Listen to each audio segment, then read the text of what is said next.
All right, you're all good. Great. All right.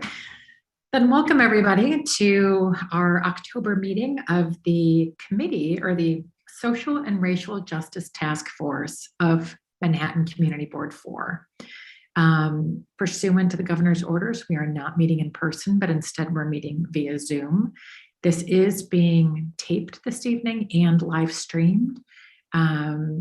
And we're delighted that those of you who have been able to join us already are here with us. And we know that some more will be joining us. We have quite an agenda this evening, which we will get started shortly. But I just want to bring your attention to the fact that our first speakers are generously joining us before a meeting that starts at 7. And they are from Manhattan or from Midtown North Precinct.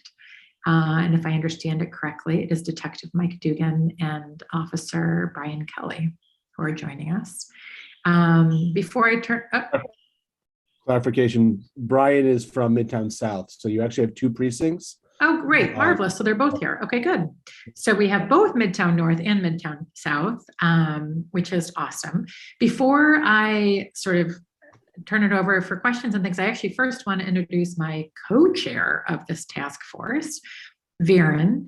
And Viren is actually going to, I think, be leading us in some of our questions this evening. Oh, and just a quick heads up that we've sent some questions over sort of ahead of time that we'd had, but then we also hope to have the opportunity for our committee members to ask questions of them before they need to leave. And if we have any time, we'll also open it up to any members of the public who have questions. With that, I will turn it over to Viren. Thanks, Katie. I was actually raising my hand because I see Brian Kelly and Mike Dugan both saying MTS.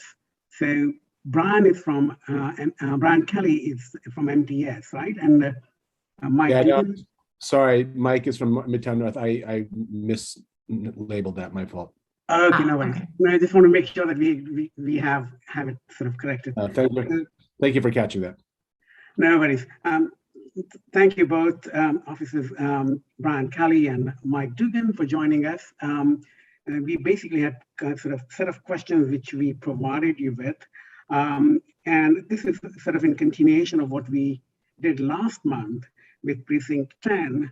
And just to kind of alleviate some of the concerns that the community has, and more than anything else, it's a kind of extending our hand of community police partnership to sort of understand how we can build the bridges even further than where we are today. So based on that, I think the questions that you have, I'm going to get started fairly quickly. The first question is regarding ongoing public safety concerns in the community, especially in view of the sort of well-being of the residents and the increase in hate crimes. And also sort of added to that is that because of the open streets and open restaurants, outdoor dining, we have noticed, I know I'm not quite sure if there is an increase in terms of reporting of those incidents, but there's a confrontational behavior between pedestrians and diners. Could you speak to that? And I think I'm going to start with who has to leave first, Jesse? Detective Mike Dugan. That would be me. Okay, so why don't we start with you first? Okay. I don't believe we've had an increase in hate crime since I'm not speaking for Midtown South. I don't know when the last time Midtown North had a hate crime. I don't think I know we had a lot of Asian hate crimes months ago, but I don't think there's been any recently. So I don't know if there's an uptick. Again, I'm just speaking for Midtown North, not for Midtown South. I don't think we've had one recently. So do you know something that I don't know? No, I personally don't. And not so much about Midtown North. Around Precinct 10, we sort of have anecdotal sort of issues that we've heard about, but not so much in terms of reported crime or sort of things that have appeared in the newspapers. But there That's is helpful to hear. Yeah, thank you. That you haven't seen an increase. Yeah. I have, again, like I said, Midtown North hasn't seen an increase in, Yeah. and I don't want to say we haven't had any, because I don't want to talk out of school here, but I don't know if we had many within the past 6 months. Mm-hmm, mm-hmm. And what about issues? Are you getting reports or about these confrontations between? We just got, I just know a couple of from Restaurant Row. You got a couple of homeless people coming up and people eating outdoors, and they're coming up and they're taking their food or they're asking for money, begging for money, that type of thing. I think people are getting upset with the structures that are built. They're taking up parking spaces. People try to ride their bikes. It's kind of, not even that, but sanitation can't even, clean the streets properly because some of these things are monstrous. They're huge. They're almost into the traffic. So I think people are starting to get in a little, now the city's coming back to where, I don't want to say where it was pre-pandemic, but it's starting to come back, increase the amount of people coming to the city. I think a number of people getting upset that these structures are still there and that taking up space that can be used for other parking and whatnot. Mm-hmm. Mm-hmm. So there's sort of in a similar vein, let's sort of talk about quality of life issues. Have you heard more of those concerns and sort of reporting, or it's pretty much sort of what you would consider normal? I don't know. I don't want to say it's normal. I don't think we're in a time where everything's normal now. With the outdoor dining, I don't know if that's normal, but again, I guess it's what people, if they report it, then we know about it. If they don't report it, we don't know about it. So, like I said, I think people, more people coming back to work, more people driving because they don't want to take the subways.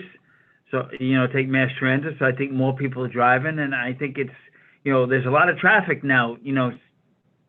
Recently the traffic is crazy, and I think, and I'm not blaming anybody. I think the outdoor restaurants maybe to blame. So I think people are getting frustrated. So what would you say, just from your statistics there for at Midtown North, are there certain crimes that have gone up, or is it a fairly, in the last 6 months, last year, are rates down, or what would you say are the biggest issues you guys are facing? Well, I'll tell you right now, the biggest crime that we have is grand larceny. Now the restaurants are opened, people leave their cell phones. People, on a bar, leave them on the table. They go to the bathroom, they leave their phone there. They come back, the phone's gone.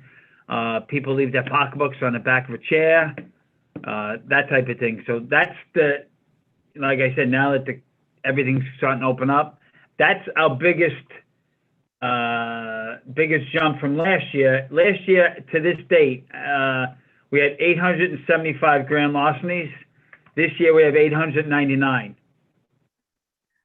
So we're up 24 crimes in grand larceny, but that's the only one that's increased a lot. We have robberies. We had 98 last year. We have 103 this year. So, okay. Yeah, I think that's. But so actually pretty comparable to last year, it sounds like you're saying, for both of those. Yes, and last year, at this time last year, we didn't have a lot of people in the city due to the pandemic. Mm-hmm. Mm-hmm. Mm-hmm. Yeah, to be honest with you, I'm surprised that it isn't a bigger jump. So that's good news, I guess. Exactly. Yeah, well, I just speak for Midtown North. Wait till you get to Midtown South. Yeah. Sorry, Brian. Thanks for that. Yeah. Brian, you want to take that question now, or should I sort of complete with Mike Dugan first? Wait, what? Let me speak. Yes. Yeah, he's got to go, so you can finish with him. Okay. Who am I speaking to? I guess Brian, yeah? Mike, Mike Dugan. Mike, no. Mike Dugan Mike, from he's Midtown North. Mike Dugan, the detective, Midtown North. Oh, wait.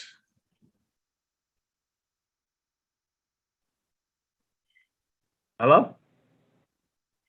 So Viren, it sounds like you should go ahead and finish our questions. Yes, I think so. I think so. So I think that I'm going to go back to Officer Dugan. The second question that we have is, a lot has happened over the last year and a half, from pandemic to protests and everything else in between. A lot of sort of political issues and a lot of issues about community police relations, and a lot of bridges that existed before were sort of compromised to some extent. And the good news is that the bridges still exist and we can strengthen them further. So this question is not to sort of actually ask you what the police has done, but what can community and police do collectively to improve the quality of relations that already exist, and what more we can do to sort of establish new bridges of connection. Well, I can only speak for Midtown North. Yes. I can't speak for the other 75 precincts out there. For Midtown North, I think the community and the police, I think we get along pretty well. I don't think there's, I don't want to say there's no issues. There's some issues, but again, in this precinct, I think the community loves the cops, and I think the cops are happy with the community. I don't know. Listen, and again, this is just for Midtown North. I'm not speaking for the whole city in general. Can there things we could do better? Probably we can always get better. I mean, there's one or two things we maybe do better. I think my phone's always on. I mean, people call me 24 hours a day if anyone has any issues. People in the community, they all have my cell phone number. If there's any issues that they think that they see, they weren't happy with the service that we provided, they can call me. I mean, like I said, everyone has my number, and I take every call. If I don't answer, they leave a message, I call them back. Whatever the issue is, we straighten it out. Now, I would hope, and I think I could do, I've been doing this job a long time. I think I do a pretty good job, if I do say so myself, but some people may not be happy, and that's fine. And if they're not happy, they call me and we correct the situation. Whatever the situation is, we correct it. And I think that's going forward. I think that's how we open the doors to communication. Like meetings like this, the community council meeting. When we first, during the pandemic, when we started doing the community council meeting, cutting back, we only had like 5-10 people. Now we're up to like 40 people on Zoom. So I think we send out a weekly newsletter to the community, all about all the events, about different things going on in the precinct. So they all have our emails. They can email us or they call us. I think that's a start. And again, this is only for my precinct, not for the other 75 that are out there. Just for me and Midtown North. I don't speak for the police department. I'm just speaking for here. No, you're totally right. I think you're right. I mean, this communication has improved quite a bit. There's no doubt about it. And sort of these remote meetings have actually helped increase the participation. That is amazingly sort of, successful, so to speak, because most people don't want to sort of, especially during the pandemic, they didn't want to show up in person, but Zoom becomes convenient. Any specific sort of steps that you think the precinct might have taken in light of what transpired, both because of the pandemic and also the protests, because the whole city was affected quite a bit. Right. So anything in particular that sort of was tweaked or particular steps were taken? No, again, that's a job-wide question that I don't think I can answer that. Okay. I think we handled. Well, again, from Midtown North, I think we handled the protest fine. We had a lot of protests here. I mean, this was like this is where everyone came to protest in mostly Midtown Manhattan. There was a lot of protests, and I think we, I mean, did we make mistakes? Maybe. Did we do a good job? I think we did a pretty good job. Like I said, no one's perfect. Right. But again, that would be an issue we have to take up with the higher ups if there was any issues. So before you go, and I know you need to leave shortly, can you take a couple questions from no our problem. members? Yeah, absolutely. I could listen. I know I have a community counseling, but I mean, my partner could do some. I could stay on for a little while longer if need to be. Lovely, and then we can tell me switch if over you need me to then. Officer go Kelly ahead. as well. So Mike Noble, I see that you had a question. Yes. Yeah, hi. I came here loaded for bear because it is the first opportunity that I've had lately to talk to anyone on the police department. You brought up Midtown South. And We actually haven't heard from Midtown South yet. We've only heard from Midtown North. So far. I know. But I'm just saying, first question, what distinguishes you from Midtown South? What makes it so less likely to see one of these citizen app alerts come out about an armed robbery, a slashing, you name it? It's just constant. It never ends. And I see the headlines, murder rate in the city, rivaling that of the 60s and 70s. And on this track, we'll never get over it. It's not going to be fixed for a good 10 or so years to come back down, that sort of thing. And, it's worrisome. You got kids, you got, young adult kids going out in the street every night, going wherever. And I worry about it. And I never had to do that before. I worry about my son going to a restaurant or a club or whatever. And I must tell you, it is frustrating. But, you don't cover the garment district. I guess, 13th precinct, whatever that is. But so that's one thing. What makes it different there in Midtown North from the rest of them, so that these numbers don't, as you say, apply to you? Right. Well, again, I'm not talking for Midtown South. That's a question that it sounds like you want to ask Midtown South. But having said that, I mean, during the pandemic, Midtown alone, we had 58 homeless shelters, hotels made into homeless shelters. Okay, some of them were from Rikers Island. They'd take people from Rikers Island and had to put them in hotels. Okay, so I would say between 30th Street and 59th Street, we probably had 58 homeless shelters combined between us and the South, somewhere around there. The number may be off, but it was close. It was close to that. So, and they weren't getting services that they were supposed to get. So I think, and I don't know if some of the I know some of the hotels closed. In my precinct, some of them closed. Others are still open. Yeah. So I think the argument, Detective, is that the argument that people are making, the critics are making, is that to use the pandemic as a justification for these things, to say that it was what caused everything, simply is not accurate. There are a number of things that this administration has done. NYPD follows the rules. They follow orders. But I'm not justifying crime. Don't get me wrong. I'm not justifying crime. You asked me what are the reasons why the numbers went up, and I'm giving you some of the reasons why. I don't know all the reasons, but Midtown North alone is down 180 cops since our high number is over 3. We should have over 300 cops here. Well, we don't that's have the that thing. That is a critical fact, and the new mayor contends that it is this lack of force that's causing a lot of this. He says he wants to bring in the anti-crime unit again. How do you feel about that? Well, listen, there's a lot of crimes that happen that if we had anti-crime team, then we might be able to stop them.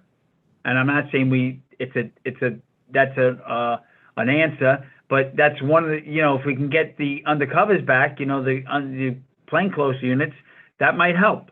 There's a lot of things that we because they were down so low, we had to get rid of certain things, certain units to fill up the precincts. Yeah, well, I think if any crime came back, these guys are skilled. They can spot a guy with a handgun in his belt, Right. a block away. We lost something there. If they were trained to respect people, that's what would keep them on the job. But apparently that's where it was all lost, right? I don't know. Anyway, so thanks for listening to me. I'll save it all for Midtown South. Thanks. Good luck. Thank you. Thanks. No, Detective, Okay, thank have you. a good Thank day now. you. Good night. You too. Th- Right. Thank you, Detective Dugan and Brian Kelly. We have a little last minute change that you might have to entertain. We have Rosa Maria Bramble here for the Hispanic Heritage Month, and she has to hop off at 10 minutes after 7. So Okay. would you two be able to stick around for it, or you really have to get off at 7 p.m.? No, I could stay on I could stay on for like 5 or 10 minutes after. I'll be able to stick around. Okay. If that's what you need me, I could do that. It's not a problem. Okay, so what I'm suggesting right now is 6:54. So why don't we sort of switch gears and have Yeah. I'll be available to stay around for the remainder. Thank you so much. We have this guest coming in, and we really want to make sure that she gets a chance to speak. Actually, okay. Katie, yes. Because Rosa, I think you can, if we just, I think we had another question or two from our committee. Can we finish those and then get to you at 7, Rosa? Does that work? Perfect. Yes, that's fine. I just don't, because I just have to leave by 7:10. Yeah, no problem. Marvelous. Okay. So Hector, you had a question for Midtown North? Yeah, actually, it's kind of an observation, and maybe it's my own personal view, actually, and I believe some other people feel the same way. I don't believe the issue falls on the police force, at least the majority of them, because I think they do a fine job, the majority of them. Obviously, we have bad apples and bad actors, like in any organization. I think it's a question of manpower at this point. Also training, the funding that goes with that training. I know big issue of defunding the police has been ongoing for a while, and I'm not here to debate that. But the fact of the matter is that when you defund the police, you will have issues like increase in crime, and basically what I'm trying to say is that when you decry the police force, the very people that you seek out for assistance when in time of need, and literally call them criminals sometimes, which is an unfortunate result, you're going to get the results that we're kind of having now. I mean, basically, yeah, there is an increase in street crime and thefts and lawlessness. And the cops are doing the best they can, obviously, the ones that are actually doing their jobs. So I'm just here to say that, every time you make a complaint or something, you need to say something. You need to log those 311 calls. And what happens is that an increase in certain areas, what happens is there are records being kept of all these calls. And that's how, when it comes time to allocating funds for security and police force and other issues to reduce the crime in certain areas, that's what they base it on. So I really recommend that a lot of people, you do make those 311 calls, and you do speak to your politicians, because if you want your safe streets and a better quality of life, a change, it really starts there. And I'm hoping that people will make those calls and keep track of everything, because that's where the funding will come in to improve things on the streets. Okay, that's pretty much what I wanted to say. Thank you. And James, you have your hand up? Yeah, very briefly. Thank you. I want to extend thanks again to Brian, Detective Dugan, and Officer Kelly. I guess I want to encourage the committee to try and focus on, the social and racial justice part, because, this is becoming like what is discussed at a community council meeting. And we're not just here to discuss public safety. We're here to discuss its impact on women, on minorities and ethnic minorities. So I just want to encourage that. Specifically, if the detective and the officer could address in more detail the manpower issues, specific to your districts, your precincts, what are the loss of manpower staff over the last year or whatever? You said it's down to 300. If you could let us know, like, is there like an authorized strength number, and where are we for both precincts, please?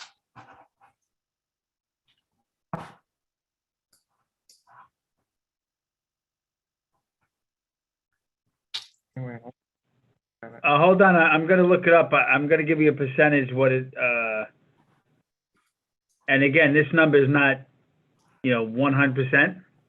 So, if I give you a number, don't run with it and say, oh, this is what I'm gonna say, but it's not gonna be 100% accurate, all right? It may be 80% accurate. Understood.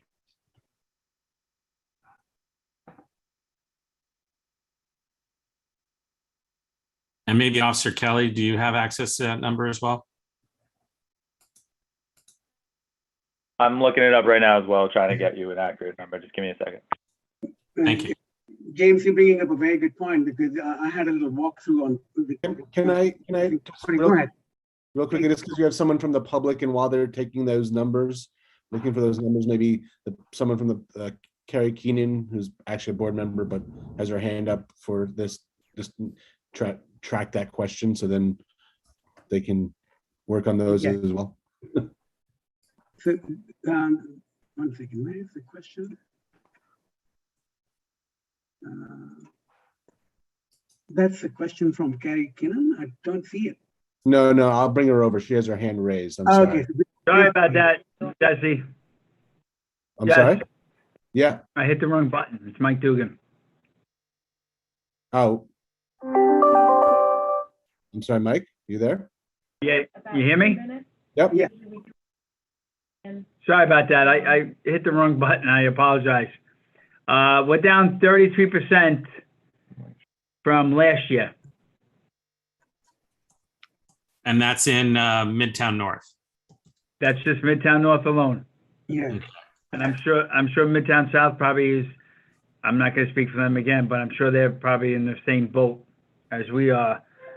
Like when I first came on, I came on in 1988. So I got a long time on a job. We were short manpower in 1988. Then they had some big classes. We went up to over 300 cops in Midtown North, about roughly saying over 300, probably 320 or so. And then, people retire, people get promoted, people move on to other, agencies, or they do different things in the police department, and they just leave the precinct. And sometimes the city doesn't have enough, they don't put enough classes in to, keep the members of the precinct high enough, you know what I mean? So, I know lately they've been doing 300, 400, people per class in the academy. It's fine. I mean, we're getting some cops, but we're not getting, like when I came, like I said, I came on the 8. After me, there was classes of 2,000. 2,000. So that brought the numbers up, and now we haven't seen any police academy classes at that number. Okay. So maybe we can get the answer from Midtown South, and then we should switch over to Rosa, but I also want to hear from Carrie. So hold on, Carrie. Let's hear the number from Midtown South first. So at the height of our manpower in late 2017, we had 310 officers here. Currently, we have 226. So and as compared down. to last year? Yeah, we're down about 83 officers. Wow. From last year, you're saying? Yeah, give or take, and 10 supervisors. And if I understand correct, you actually have recruitment issues as well, right? You don't have enough people signing up for recruitment. Right, not many people want to take the job. Yeah. Yeah. So just Okay. to wrap up the question, then, obviously that has an impact on the ability of officers, just from a staffing perspective, to be on the street, to be on patrol. What impact does that have on closure rates? Because, people talk about the reporting of crimes and the incident of crime, but let's be realistic. I mean, police officers, it's difficult for a police officer to prevent a crime. It's really about investigating and prosecuting. So, what impact does this drastically reduced staffing number have on closure rates? And that would be the detectives in the precinct would investigate all the crimes. I don't know how short they are. That's I don't know. I wouldn't even be able to guess the number if they are short. That I don't have the answer to that one. Katie and Viren, can I just interject? Yes. That it's yes, now please. 7:04 and we have Exactly. a hard stop for No, the we guest should- that I brought. So Yeah. I'm wondering if maybe Carrie can hold on to her question until after Rosa Yes. is done speaking, which should only be about 5 minutes. All right. Does that Wondering if we work, can Carrie? do that. Absolutely. Thanks, Maria. I'm so sorry. I mean, I think we didn't realize that Rosa had to jump off at 7:10, but here we are. So She's a busy woman. Thank you. Thank you, Rosa. Again, I'm not going to say too much. I'm just going to hand over the stage to you. Rosa has come graciously agreed to speak to us in celebration of Hispanic Heritage Month, and that's sort of background. And Maria, thank you so much for introducing her to us. Thank you for everyone. You're on mute. Okay, still a year and a half into this pandemic and still forget to unmute the phone, the mic. Well, thank you for having me, inviting me, Maria, and the CB4 committee on racial task. I really, really appreciate it. Yeah, so just a little bit. I mean, I'm an immigrant from Venezuela, and my family came here like in the early 70s, and basically grew up on West 48th Street between 8th and 9th, 358. My mother was a superintendent at 49th Street for some years. So basically, I'm just going to go through some of the questions that were posed. And I think for me, I grew up in a very diverse, actually, community. There was an increasingly Latinx immigrant experience. We still have friends who we all grew up with mainly from Ecuador, from Puerto Rico, and who grew up in the neighborhood.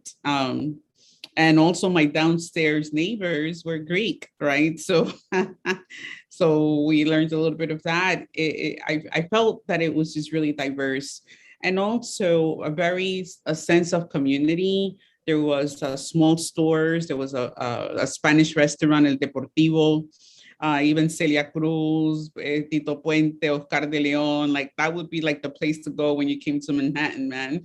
Forget there were the concerts, but afterwards, even Hector Lavoe would hang out there. So it was really great. There were also small shops and supermarkets. I think one of the questions was, what would be the recommendations to do something collectively? I think that, just being able to have a supermarket to walk to that was affordable and had food from like different countries was really significant. That's gone. My sister, for her to even go shopping, she has to go like, somewhere up in 100 and something street, like to get something decent. My mother would get her meats like on 42nd Street. There, they had all the meat store and all of that. The local pharmacy, my brothers worked at the after school in the hardware store. I mean, it was just like this beautiful sense of community. And also there was a lot of outreach to kids. There was the PAL on 54th Street where the precinct is. There was, I don't know if it was part of the police, but I took ballet classes there. We went to, summer camp there. So it just felt really safe. I mean, certainly there was a point in time in which the neighborhood certainly was not as safe, but people kind of looked out for one another. Then there began to be a change where people, there were big developers that came in and would say, hey, if you move to another building, we're going to fix your building up and then you can come back. And that kind of happened for a while. I mean, you all know the politics around it. I was too small to know what was going on. But that's what began to bring a shift to the community where people were kind of no longer being able to afford. And hence came the International Food Festival, 9th Avenue Festival, to kind of begin to bring funds so that people can stay. I think the Manhattan Plaza was a good idea, but nevertheless, people started to move out. I think 48th Street between 9th and 10th, that whole building was really, that whole block, I think, was built nicely. But again, people can no longer afford it. And so over time, what began to happen, I guess, is this kind of gentrification. For me, it was not so more about the whites or anything. I think it was more about class. I think when I grew up, it was more of a working, diverse community. And I think over time, it became more of like a yuppified, gentrified. It was just people who were just kind of coming into the neighborhood and not really having lived there. So that changed the quality, I think, of relationships and friendships. I remember years ago, I would go to the 9th Avenue Festival and see people. And it's really sad to say, but with the pandemic last year, my sister's still there. So I would go and spend time with her, as I still do.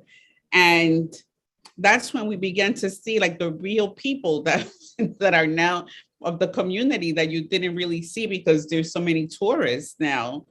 The other day, my sister and I, we went to eat somewhere and we couldn't believe that the person next to us was actually from the neighborhood. We're like, oh, wow, you're actually from here. That, so that kind of sense of, of community has truly been lost. Even my niece walks around and people kind of look at her like, hey, what are you, looking at her like up and down, kind of like racialized, like, why are you, and she's like, hello, this is like my block. I've lived here all my life.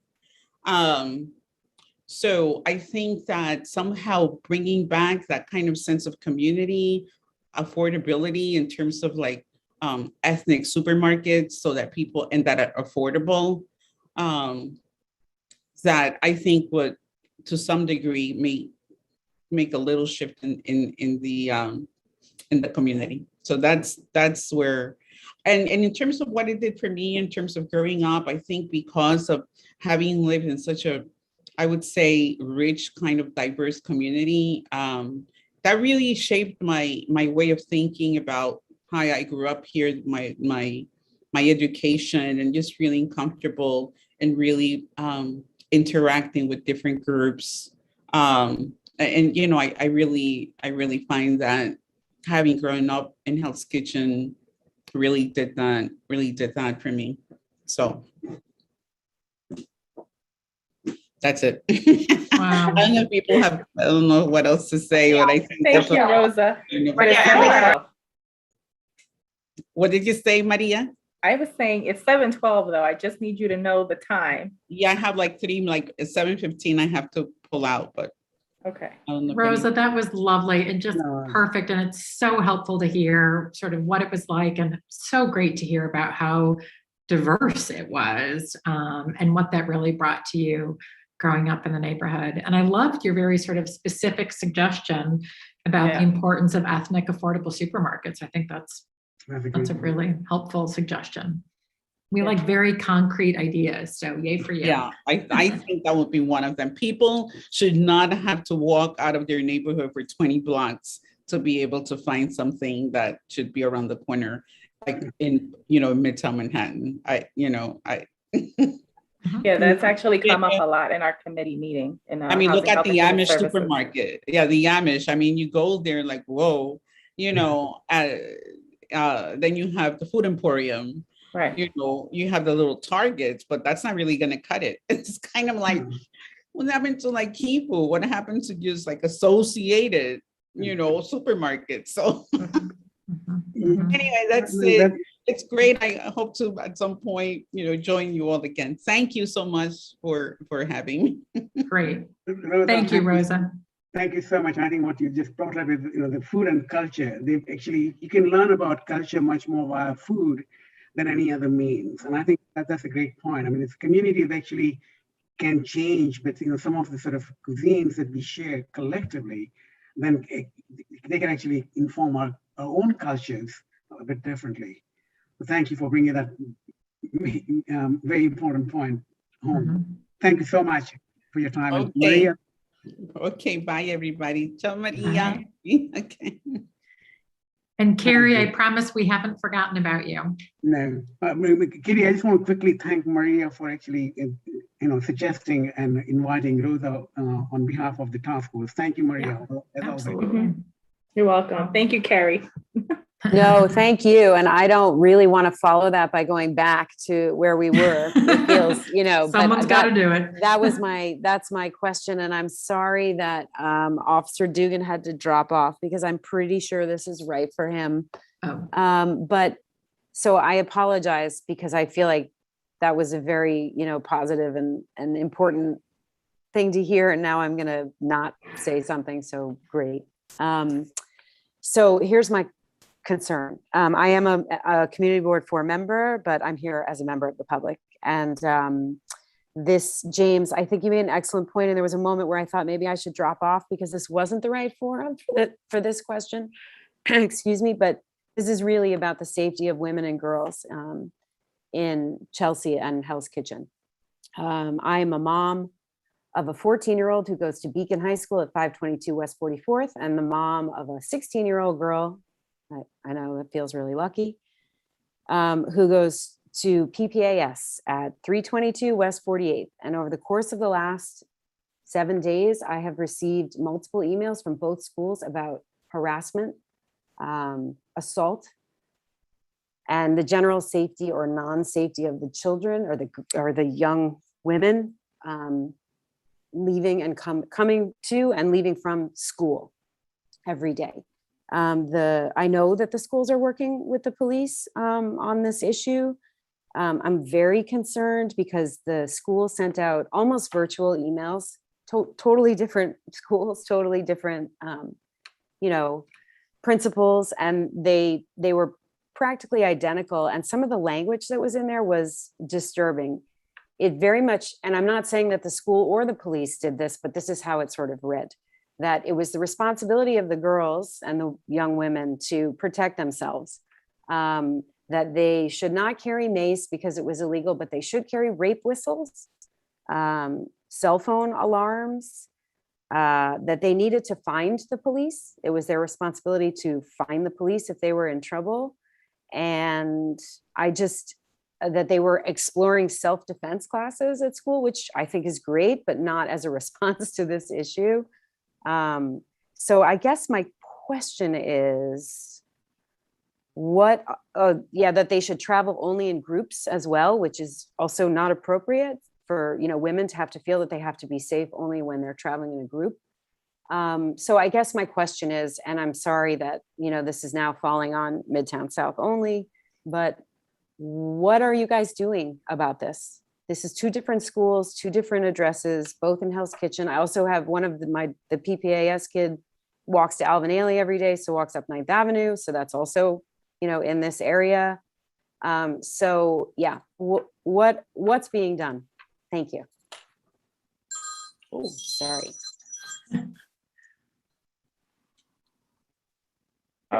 So the schools you mentioned, unfortunately, are in Midtown North, and Mike is no longer with us, but I could speak on what Midtown South has for our schools here. I'm not sure if you know who they are, but every precinct has youth coordination officers. So they are 2 officers that deal strictly with the schools and the youth of each precinct. So they have multiple programs that they do with the youth to try to get them involved, whether it's after school programs or sports teams, which in the NYPD they call the Blue Chips. And they are assigned to work with the school staff, and to handle those problems that you talk about. So they fall under the program that started a couple of years ago with the Neighborhood Coordinating Police. So you could find their emails for each precinct when you search for Midtown North Precinct. The emails of the YCO officers will be there. If you send them an email, they'll reach back out to you with their phone numbers. If you want to come speak to them, they'll speak to the school, they'll speak to classes, they'll speak to individuals, answer any questions, comments, concerns. And you also have your community affairs officers who deal with that on a bigger scale with the whole precinct as well. And just to follow up real quick, if I wasn't clear, I'm not saying that these are kids assaulting kids. These are adults assaulting kids. So this is a public safety issue in these areas. It's not Correct. so much like, what are the kids going to do after school? It's how are the kids going to get to the train and get home safely, no matter where they live from school. Yeah, I understand that as well. And we have a plan here with all the dismissals where the available officers at the time of dismissal will go to the schools in the precinct to assist with getting to trains and buses and residences nearby. Okay. So this raises a question that we'd actually discussed last month and actually before, about how several people, or the issue has come up about there being more foot patrols. Yeah. And that decisions that police departments and are making decisions about sort of how to allocate their resources. But I think there's been quite a lot of interest in there being requests for there being more foot patrols and for the current resources being allocated in that way. So I guess first I would have a question, one for you, Carrie, and then for Officer Kelly. But Carrie, is that something that you think that parents would be interested in, is more of the police officers who are assigned anywhere, that they be on foot and more visible? And then Officer Kelly, I wonder what your position or your impression would be of having more foot officers. So first, over to you, Carrie. Thanks. I absolutely think that the presence of more police in these areas where there are, now numerous complaints, and that's very concerning, would help. As an example, the most recent email that I got from one of the schools, like yesterday, said that the police were suggesting that the kids walk, the young women walk from 44th, for example, to 42nd, because 42nd just generally is better patrolled. So that they take a specific route to get to the train. I don't know how that helps somebody on 48th, but so I think that the point there was that it's already better patrolled. There are already more officers assigned to 42nd Street, and therefore that would be a safer way to get to the train. So yes. Officer Kelly?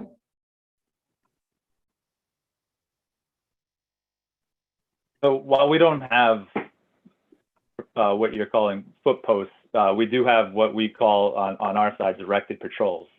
So it's the officers that are normally in the patrol car throughout the day that when it's time to go to school or time to leave school, they are to go to locations like that where they would do a directed patrol, where they're supposed to get out of the vehicle and be visible and be present at those locations. If you come to a community council meeting, you'll hear our inspector, and he'll say if he had the ability to put a police officer on every corner, he would. But unfortunately, we can't do that because of manpower issues. So we try to allocate our resources as best as we can, and And we use statistics to do that. So 42nd Street, unfortunately, has a lot of our crime. So that's why you'll see a lot more officers over there. But that doesn't mean to say that we're not on 43rd or 44th or 45th. So to follow up to Carrie's question, Officer Kelly, I'm just wondering, so what would you suggest either for parents who are concerned about in Manhattan North districts or in yours?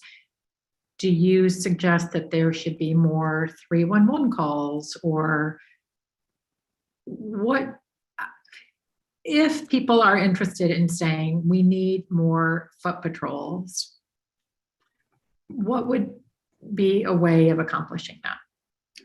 Yeah, everything has to go reported. So obviously, if you see something, you say something. If it's an active crime, a violent crime, 911.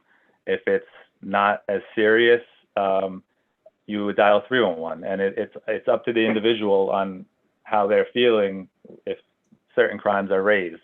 You know, is it harassment? Is it aggravated harassment? Is it assault? It all depends on the individual incident and how it's reported. So we don't want you to not call and something happens. So we'd rather you call and nothing happens and it's nothing and we continue on our way than not call and something happens. So I think, Katie, this conversation took place with Precinct 10 as well. And I was just about to say a few minutes ago that when I actually was walking the block, and Katie, this is where we can probably, as a community board and a district, can sort of do something. And what I was told by Precinct 10, that there are two problems. One is to assign officers for street patrol. They have issues of resources. They've already sort of, they lost very many officers, and recruitment is a problem. But for us to be able to do something as a community board task force, we should be writing to the electeds. And that was something that we wanted to discuss today, later in this meeting, that, you know, perhaps we should draft a letter and see who it goes to, including the elected as well as NYPD, and to impress upon them that there's a need for resources to be made available to NYPD so that they can actually respond to these requests.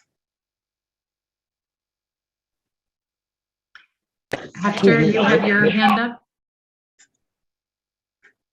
Yeah, thank you, Kenny. Yeah, I share Carrie's concerns along with other parents. I have a 14-year-old daughter myself, and honestly, I'm very leery about letting her travel by herself to and from school at times. I mean, just the other day, I was involved with a fight over here by the basketball courts on between 18th and 19th Street.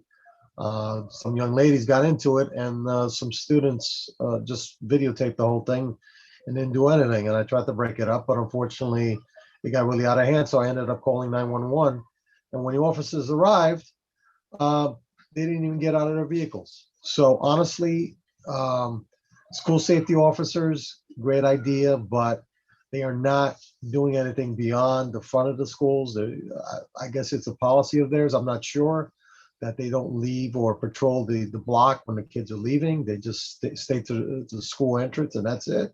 And there could be 8 or 10 of them, honestly, in some of these sites, and they're not moving from that entrance or exit, which I understand. There's a lot of kids coming in and out. But honestly, it should be a new policy. They should be stationed on several points beyond the school to make sure that these kids are not getting into all sorts of trouble, because these kids were coming out of school when this occurred, and basically they followed this one girl who lives in the neighborhood, and they basically attacked her. Okay, which is a sad state of affairs around here, and it happens more often than anything else, especially in housing, which is what we're talking about here. The cops don't want to get out of their vehicles. Even we've had issues with PSA4, the 10th precinct, whoever is patrolling the area, the sector cars, where basically they come and they stay in their cars. That day when the fight happened, the two cop cars showed up and they parked there on 9th Avenue.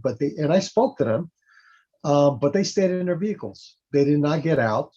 Most of the kids are dispersed by then, but still, they didn't get out to at least show a presence. They felt, I guess, the cop cars being there was enough, and I think that's a bunch of BS. There should be a mandatory thing where the cops physically get out of their vehicles, patrol the block at least, and then they can go back into their vehicles and stay for a little while if they, unless they have a more pertinent call. But policies have to change over here, guys. I mean, honestly, I'm concerned for the cop safety as well, but come on, you had 4 police officers, 2 vehicles, and not one of them got out of their cars. And this is an ongoing issue that happens quite often more than anything.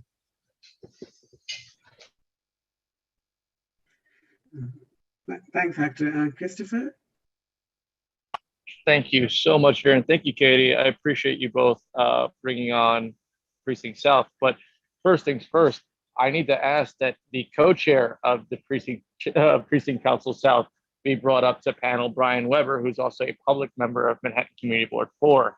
Secondly, as it relates to getting individuals or identifying individual officers and resources to walk beats, there was a very successful program last year headed by female district leader in the 75th Floor Hell's Kitchen, Marissa Redanti. It was called 8 for 8, 8 beats for 8 weeks.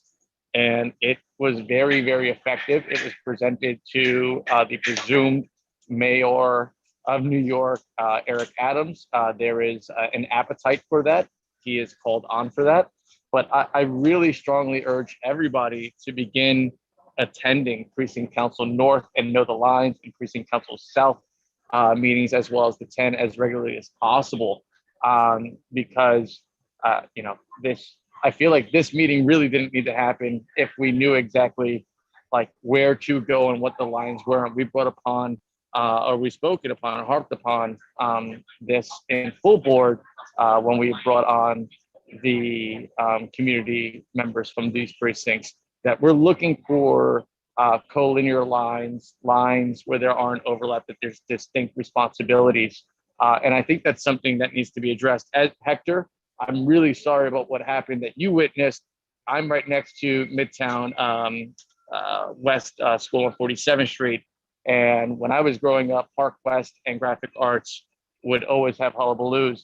We do have cure violence programs, and these are things that can be pitched. I know the inspector for Midtown North is very interested in bringing cure violence programs in so that way armed officers do not have to address situations with students. Cure violence programs are known to help in meditating and addressing situations amongst the youth in this neighborhood. And even though they may not live in this neighborhood, they can have the ability to diffuse issues like that. So we do not have students in almost like a riot-like situation where they're videotaping a physical attack.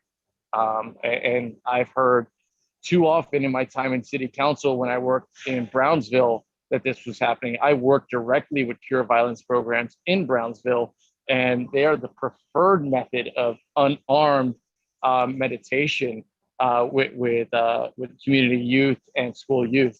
I think this is a great opportunity to begin engaging in that conversation and identifying cure violence programs to work with our precincts and Community Board 4 and with our resident association leaders in NYCHA and our larger Mitchellamas and our block association presidents. The solutions are in front of us. The programs have been tested, tried and true, and it's just time to initiate them. Thank you. Thanks, Chris. Yeah, and I guess I would just say, Chris, in response to part of that, I think you made some interesting points, but we actually think it's really important to not just encourage everybody to attend the 4 different precinct meetings, but, and it's sort of odd, frankly, that we have a community board that has 4 different precincts in it. And we think it's really important and that there have to be discussions at the larger community meeting like this, and then even at the full community board meeting, about issues that affect all of our members in the community, and not just making everybody, like, if they have a concern and they want to raise an issue, to have to go to that particular precinct meeting. And so that's why we are trying to have conversations where we actually have, what our goal is to have all 4 of the precincts together with us and not do it in piece parts and not just sort of send people off to different meetings. And we have a history of inviting those members to full board as well. I'm not saying that we shouldn't be, I'm saying it's a shame that we're at this place. But there are solutions. We've identified the serious problems that we have with precincts. There's nothing against this particular meeting, so much as there's a lot of homework that has been done, a lot of research that's been done, and there's been a lot of pilot programs that have been initiated over the course of the last 19 months that I think we should strongly look at and propose. And if it comes down to a letter to our elected officials, I think, that letter, de Blasio's gone very, very soon, but that letter and an invite needs to be addressed to the presumed, Mayor-elect Eric Adams in his office to speak to Hell's Kitchen in Chelsea and Garment District, to speak to Community Board 4, to address these issues umbrellaed, as you said, Katie. So that way we have, for the first time in so many years, an executive in the New York City government willing to have dialogue with the residents who have been calling for a new relationship between the NYPD, Cure Violence, and the people who go to school here and run businesses here. Chris, I mean, that's the whole point. I mean, social and racial justice task force meetings are not so much about complaining about policing, but it's about building bridges, understanding how we can improve the relationships between the community and police, and understand needs on both sides. And that's the whole purpose of it. So these are not exactly we're not taking away the sort of typical monthly meetings that actually happen. Viren, I said nothing about taking away the monthly meetings, nor have I said anything about individuals voicing their concerns about what's going on in their neighborhood. I'm simply saying that I'm glad this is here. I'm glad that we have members of the board here who are who's a co-chair of their own precinct council panel, and that many of us have done the work year over year, some for 5, 10, 20 years in this community board, who know the programs that do work, and we can push forward in a letter in one voice saying, hey, it's time to press the reset button on what's been going on, and let's reestablish norms. Thanks, Chris. I'm actually going to keep moving on. Maria, and we will bring Brian over after the committee members speak first. Maria. Thanks. So I like I have a lot of thoughts. First, I'm a parent also, Carrie, of a teenager. I don't have a son. I have a son. I don't have a daughter. And I think that what I'm hearing from Carrie is alarm, concern, and looking for something that's more of an immediate fix. I feel like some of the things we've talked about are long-term solutions, but I think that if I were in Carrie's shoes, I'd be more curious about short-term solutions, right? So what can be done now to ensure my children's safety? I'm thinking that, and my son also goes to high school in, but I think it's the 10th precinct. It's the precinct that's on 20th Street, right? And so for example, yesterday he told me about a big fight that happened, but that was with other students in the park. Not that he was involved, but that was alarming and a little bit scary for me, right? Because it was a big crowd. It could have been him involved. But what I hear you also saying, Carrie, is you're talking about adults doing things, right, to adolescents, to teenagers who are going to school, whether it's coming home, whether it's on their way home or on their way to school. That's what it sounds like the concern is. And thinking specifically about that, it also reminds me that tonight on the agenda, we have, we're going to be talking about a public safety and well-being forum. And it sounds like maybe that's something that should come up at that time. But also thinking short-term solutions, I'm sort of thinking that just having a wide response from, you said it was from 2 different schools in this community. So that means the superintendent should be involved with the precinct, the assistant principals and the principals, the PTAs from both schools should be showing up at the precinct, emailing the precinct, calling the precinct, right? And also people who live in the community, and even if you don't, I would suggest also, like, I forgot who mentioned it already, but there is a precinct council meeting. Midtown North has a precinct council meeting that I think is worth going to. I also think going to the full board, and you're here saying something about it, but also appearing at the full board if you feel like nothing has happened by the time we have a full board meeting, mentioning it at that time. Yeah, those are my ideas about it really quickly off the bat. Let's not forget ACEs as well, our own subcommittee as well. Maybe they can get involved. Well, and here's the thing also, now that Hector mentions ACEs as well, the thing is, on CB4, we don't have a committee just for public safety issues, but like maybe ACEs, maybe Housing, Health, and Human Services, this committee. That's why I mentioned also the full board. And I feel like full board gets more public attention. You get more elected official reps present at a full board meeting, sometimes the elected official themselves. So that's really a good space to voice your concerns, right? Because that also helps when they're involved. Yeah, great, super helpful. Before actually we go to any more questions, I realized we actually never gave an opportunity to Officer Kelly to actually address the first two questions that we had emailed him.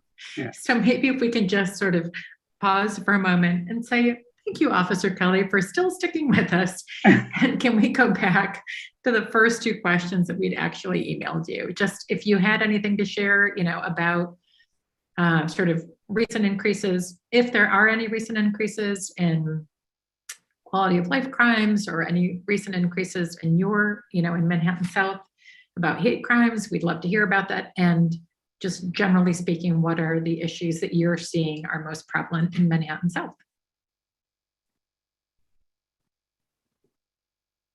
So I'll hit on the hate crimes first.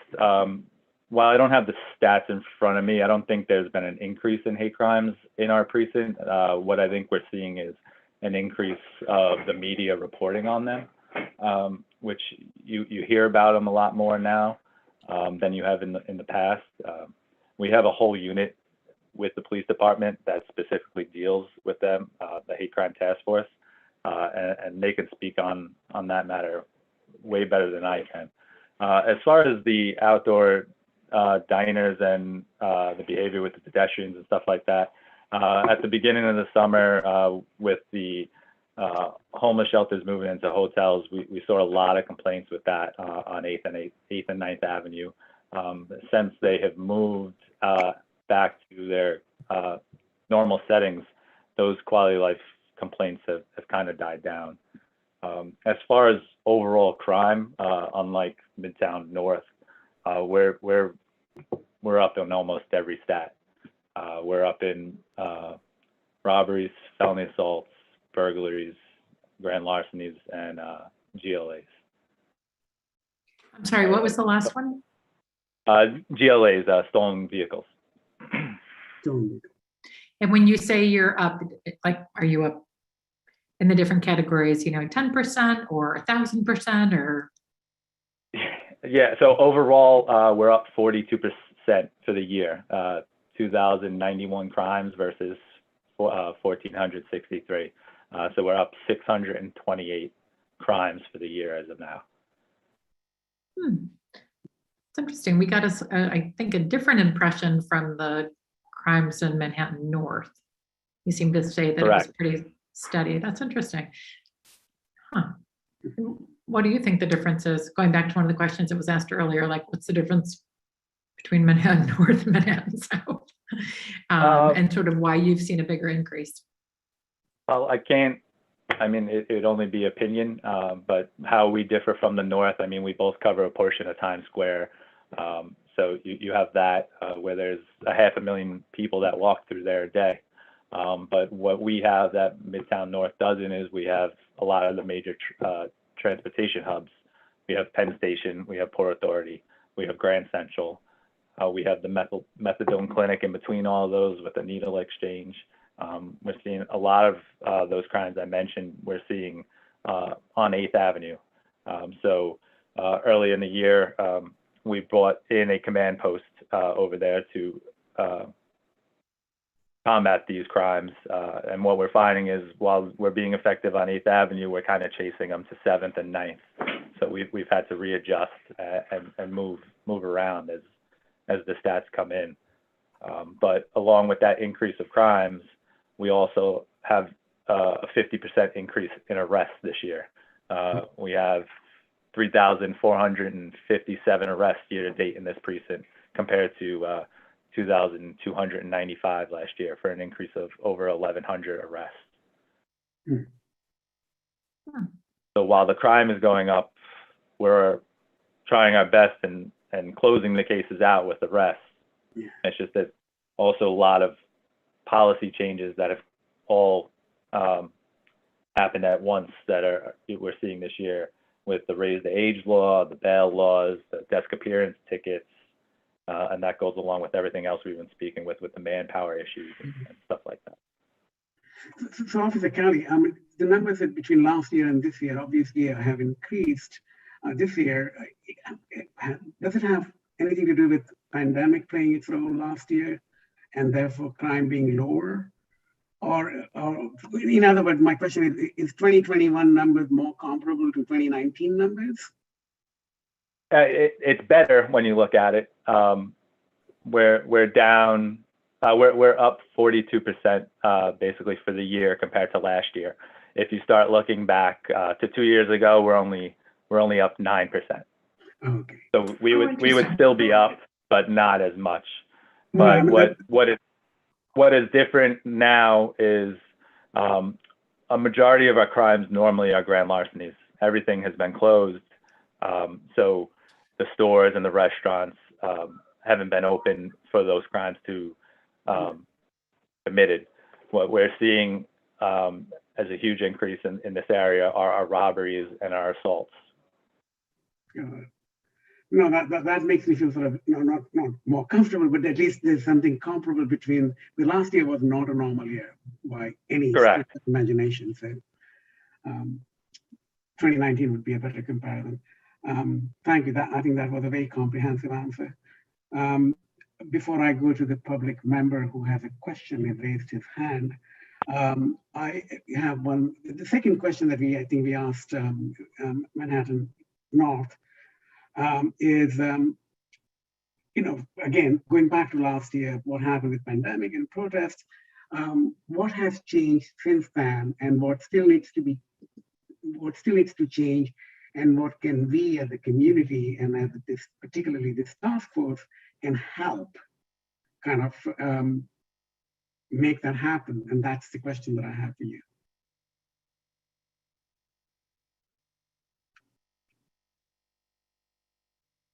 So I don't know if anybody's touched base on this in the other precincts yet, but since the summer, the police commissioner started a new training with the police department that we all have to take. It's called ABLE, so it stands for Active Bystandership in Law Enforcement. So it's basically a new training that we're having here for the first time that was developed by the Georgetown Law School. And it provides practical skills and strategies with tactics designed to prevent misconduct, to promote health and wellness, and to give officers the confidence that's needed to intervene in other actions when necessary. So that started in February of last year, and it's on a rolling, February this year, I'm sorry.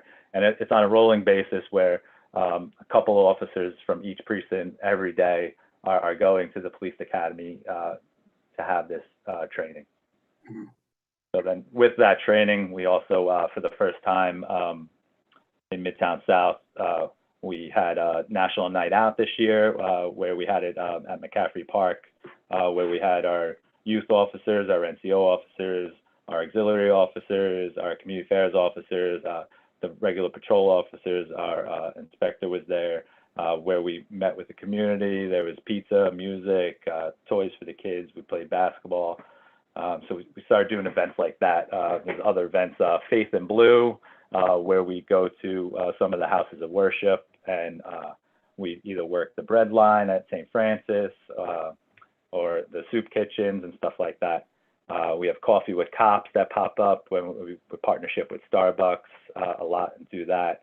And we also have our regular meetings, the quarterly Build the Block meetings, where you can go and speak to your specific NCO officer that is for your building, or the bigger community council meeting that are once a month, where you can speak to the inspector or community affairs, and we're there to answer all your questions, comments, and concerns.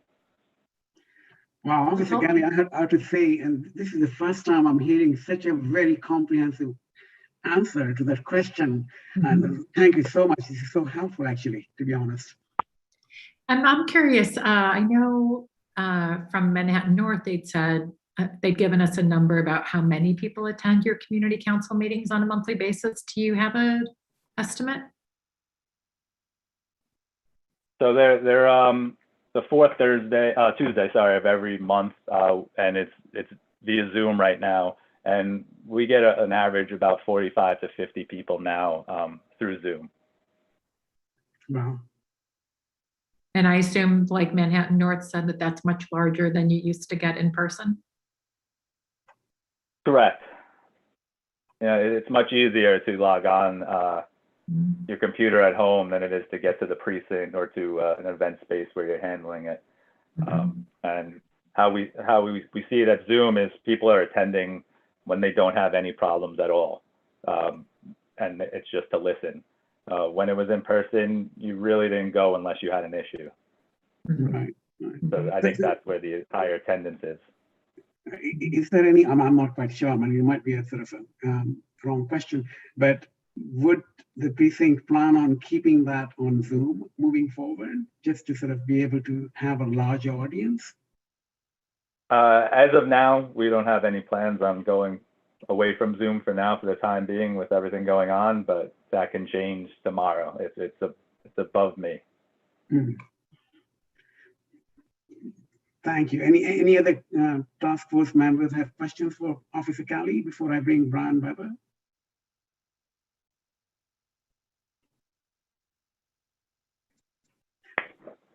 Mike. Okay. Look, you don't have any plans for Zoom. Let me just tell you that participation on community board meetings have been tremendous because of the Zoom option. And other people like Gail Brewer, she's pushing for it to be continued, some sort of hybrid model that would allow community participation across the board. And I think building relationships with the community and on your end would be, really a good way to do it. I mean, I would urge you to, tell your superiors that, hey, we should keep doing this. More people have come out to listen. That's great. That's the best thing ever. Right before the pandemic started, that was actually in the works with our TARU department to come out and film the community council so that people from home could at least watch it. I don't know if they were going to bring in live chat functions of that yet to ask questions as well, but I'm obviously, I assume with the success of Zoom in the past couple of months that they would definitely look into that. Right, and the silver lining, I hate to use that, but that's what this pandemic represents in that respect. Okay, so thanks. Thanks, Mike. Okay. If you don't have any other questions, then I'm going to bring Brian Weber over.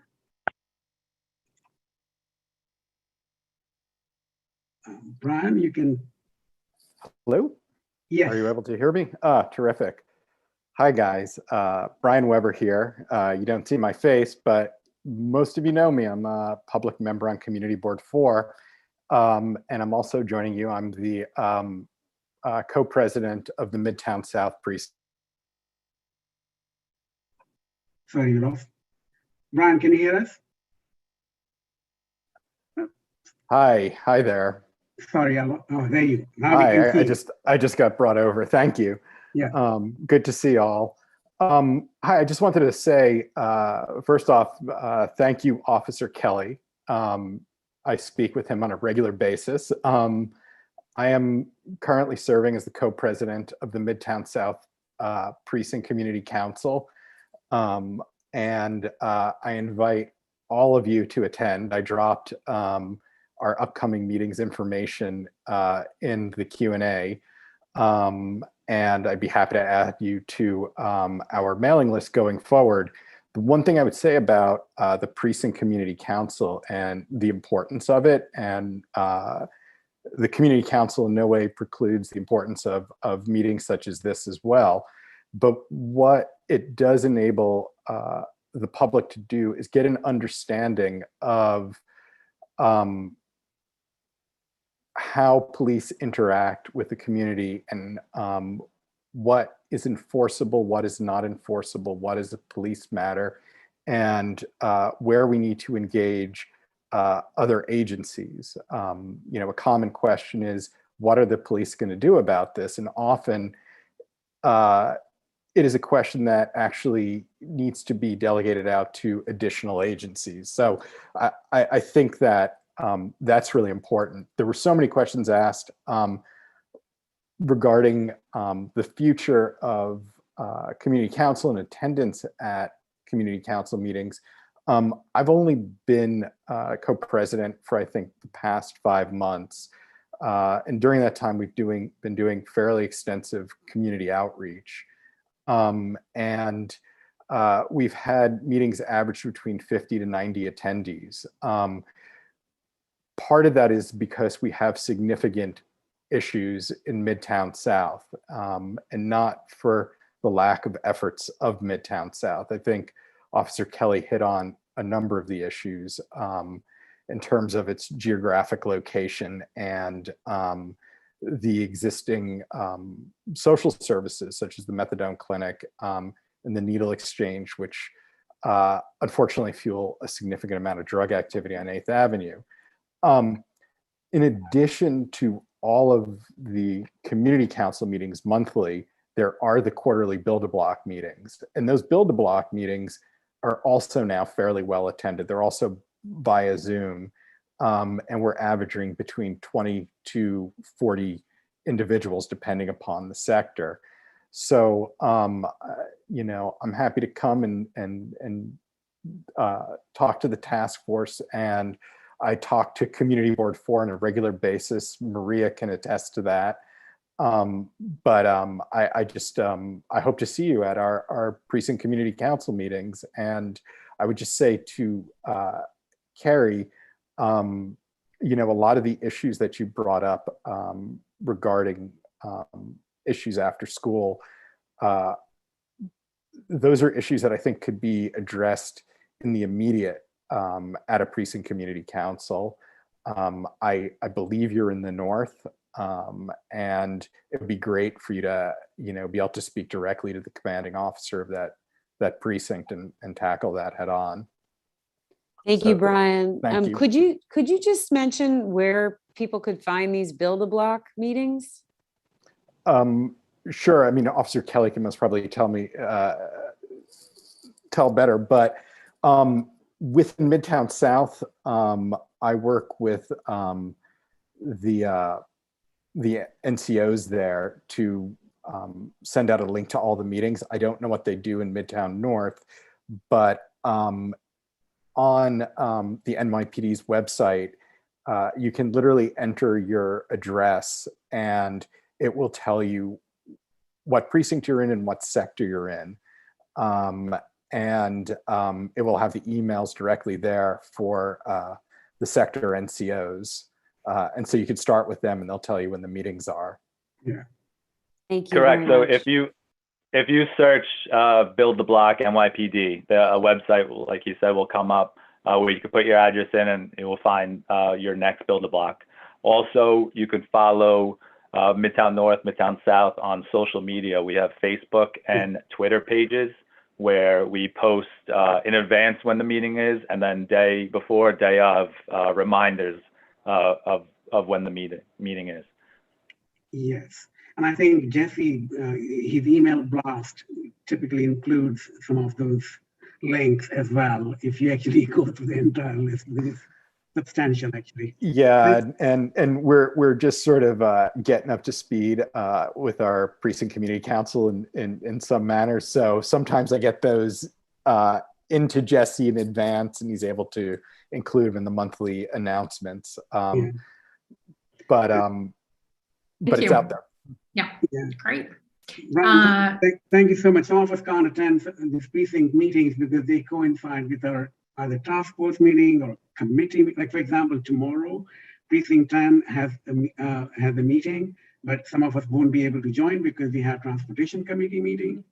Yeah. I will just say, Viren, that the fourth Tuesday of the month is clear of Community Board 4 meetings. I made sure of that. Sounds good. Yeah. Great. And yeah, and so, and as we said earlier, part of the goal here is part of the goal is to try and bring everybody together in the whole community here that's served by Community Board 4, and not just bifurcate them off to their neighborhoods, but to really sort of acknowledge that as a parent, it doesn't really matter, which particular precinct I'm in. I want to understand that my kids, wherever they're going and traveling after school or whatever activities they're going to, what steps are being generally taken, to keep them safe and whatever the issues are. So understood. The importance of the community council meetings, though, is that, as you heard, Midtown North didn't have an uptick in issues, whereas Midtown South did. And so it is really important that the community forms relationships with their precincts and with their local NCOs, and acknowledge, as a board, we acknowledge that the issues that occur in the Village in Chelsea are different than might occur in the Garment District and Hell's Kitchen. So, but we all do speak to each other. And you need to be alert to the hyperlocal and then also the broader. Exactly. Absolutely. Right. And also just to remind everyone that the focus of Social and Racial Justice Task Force is kind of narrowly defined. So it's not so much about what the NCOs and the police council meetings do. This is sort of more focused on particular topics. Yeah. Thank you, Brian. I think we've held Officer Kelly for way too long. Thank you so much for generously sort of spending time with us. If there are no other questions, we can thank Officer Kelly. Indeed. Great. So thank you so much for your patience with us and for the last hour and a half. Yay, you. This was super helpful. Thank you, Officer Kelly. And then Viren, you've got the agenda in front of you? Yes, I'm going to just pull it up. What we have next item on, first of all, I'm so sorry. We could not get Indigenous Peoples Day celebration sort of thing that we had sort of set up for New York's National Museum of the American Indian.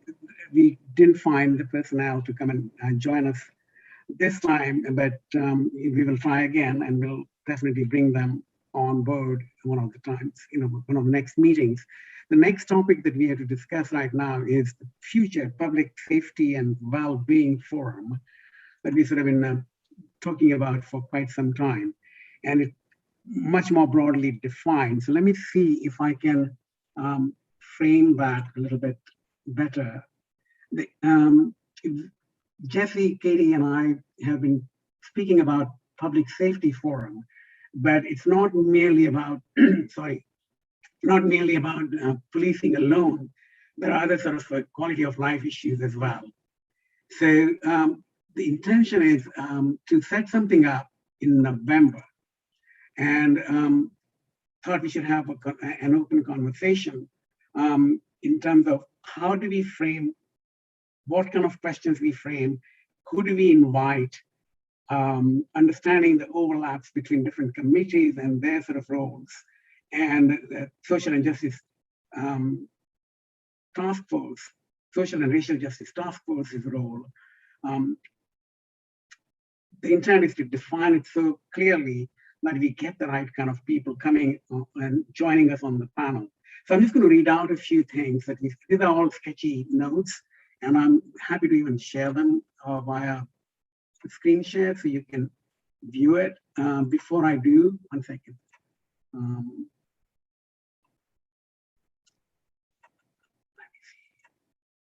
So these were the notes that we exchanged between 3 of us. And what we thought we should do is initial thought was we invite all precincts, but that might be tough to do.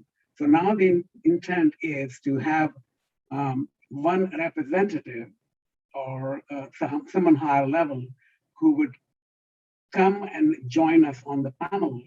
And it doesn't have to be 4 folks from different precincts, could be, and we're going to identify that person through Jess's help and have them come and speak to us. You'll provide them a set of questions so that they understand exactly what the forum is going to be looking for. So that is from the policing point of view.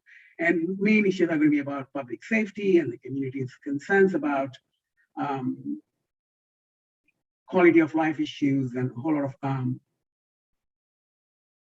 of concerns that relate to social and racial justice, and not so much about not so much about crime statistics and whatnot. The second part of this forum is to have a bunch of folks invited with a kind of broader focus on public safety, well-being, and a larger conversation about understanding the challenges facing NYPD and addressing the public safety concerns in our community that go beyond policing and include mental health, homelessness, social and racial justice issues, hate crime, and much more. And I think I will circulate this with Katie, and I sort of define this a little further, and we'll circulate it for members to comment on and make suggestions after this meeting, hopefully by tomorrow. But again, the intent is to invite representatives from other agencies that can address violence, aggression associated with mental health, homelessness matters, and other things. The agencies that we had in mind, obviously, for NYPD, and some, I think that some senior level persons should be attending that. Chief of Community Affairs, that was one thought that I had in mind. NYC Health and Mental Hygiene, that was another agency that we had in mind. And Maria can actually tell us a little more about the forum that's coming up on October 27th, which focuses on actually mental health and hygiene and homelessness. We should also invite someone from Homeless Services, the Commission on the Human Rights, NYC's Racial and Justice Commission, so that we have a couple of commissions that we can invite folks from, and some of the other sort of community organizations such as AAF. Joanne Yu, she attended our session on Asian hate crimes that we discussed a few months ago. So that's the list I have, and we can sort of add more to this list, and I'll be happy to circulate that after Katie and I sort of finalize it. But right now, I think we should open up the conversation as to what each member feels about such a forum and what we should and should not include. Katie. I'm having 3 separate thoughts tonight on this forum. The first one is, I feel like November might be too soon, especially if this other forum on mental health and homeless issues is happening at the very end of October. I feel like there might be too much overlap. So I guess, so part of me is just wondering about the date. And also I feel like in November, with holidays and things, it might just seem like a lot to be trying to pull together. And I just would love to hear other people's perspective on, do they think a forum in November is a good idea, or should we do a forum, you know, maybe 2 or 3 months later, and would we have more attendance? The second thought I'm having is, I feel like what we heard this evening and also what we heard last month was that some of the issues that we'd heard about before are less prevalent, right? Like that there aren't as many quality of life issues with, with people being harassed in the restaurants. So that's not as big an issue that the police are hearing about, and that hate crimes haven't gone up in either Midtown North or Midtown South, is what we heard tonight. Certainly, those were getting some more press before, but and I don't mean to minimize the issue at all, but I'm just wondering if we have yet identified and captured sort of some of the issues I think that are affecting our community members the most, to make sure that those issues are the ones being addressed in a forum, in a public safety forum. So I feel like we haven't quite yet identified what feel like the most pressing public safety concerns for our community members. And then my third random thought is, frankly, to what several of our board members mentioned this evening about sort of what it's like for female students to be walking the streets and to be trying to go to their schools and their after school activities and things and not feeling safe, and that is clearly an issue. So I do feel like that issue needs to be addressed in a public safety forum. I think that would be really important. So those are my three random thoughts. Right. Can you guys hear me? Because I can't see my microphone. Yeah. Let's see whose hands have gone up. Christopher's has gone up, and then Maria. Christopher? Can I just quickly respond to what you just said, and then we sort of move on to the next question? Just a kind of response. I think we should. The questions are not framed yet. I mean, those questions that we already asked may not become part of the moving forward in the forum. I think they really need to be revised and very focused about, first of all, what do we mean by public safety in our district? Second of all, what is well-being that we're talking about? How, these things need to be qualified, and the questions need to be really scripted extremely well and precisely, so that the panel actually does know the scope of the conversation.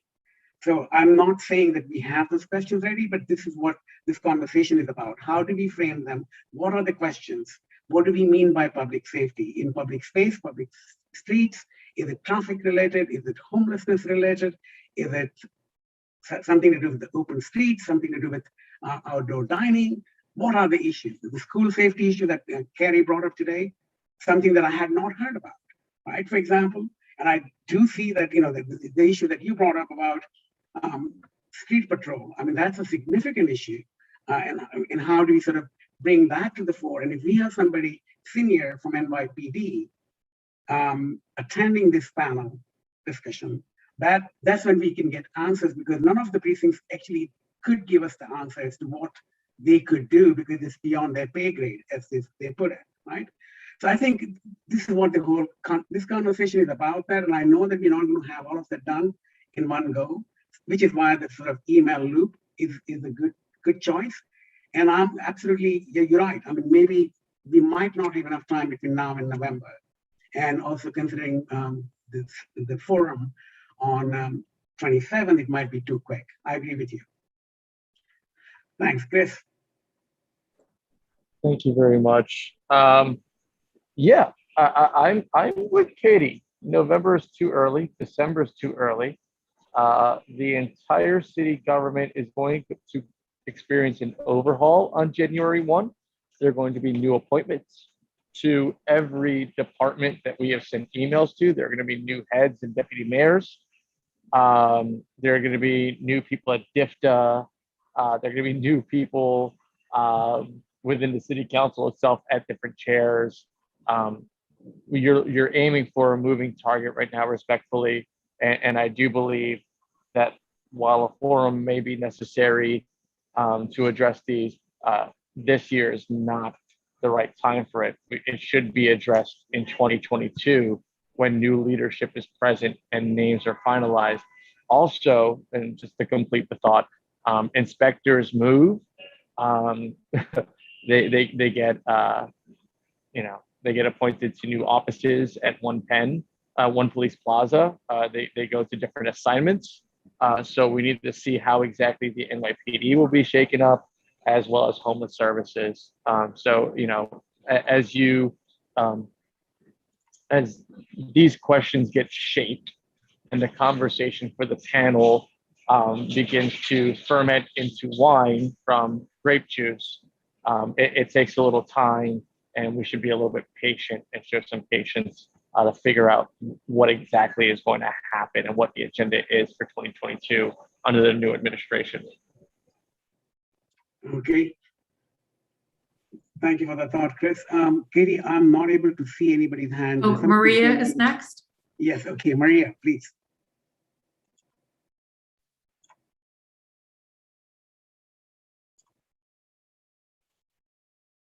You're on mute.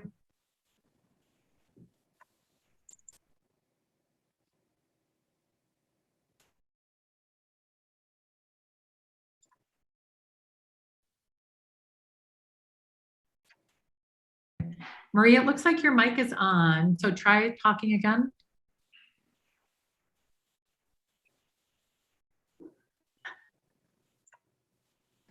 What about? Yes. There's dog, that's what I said.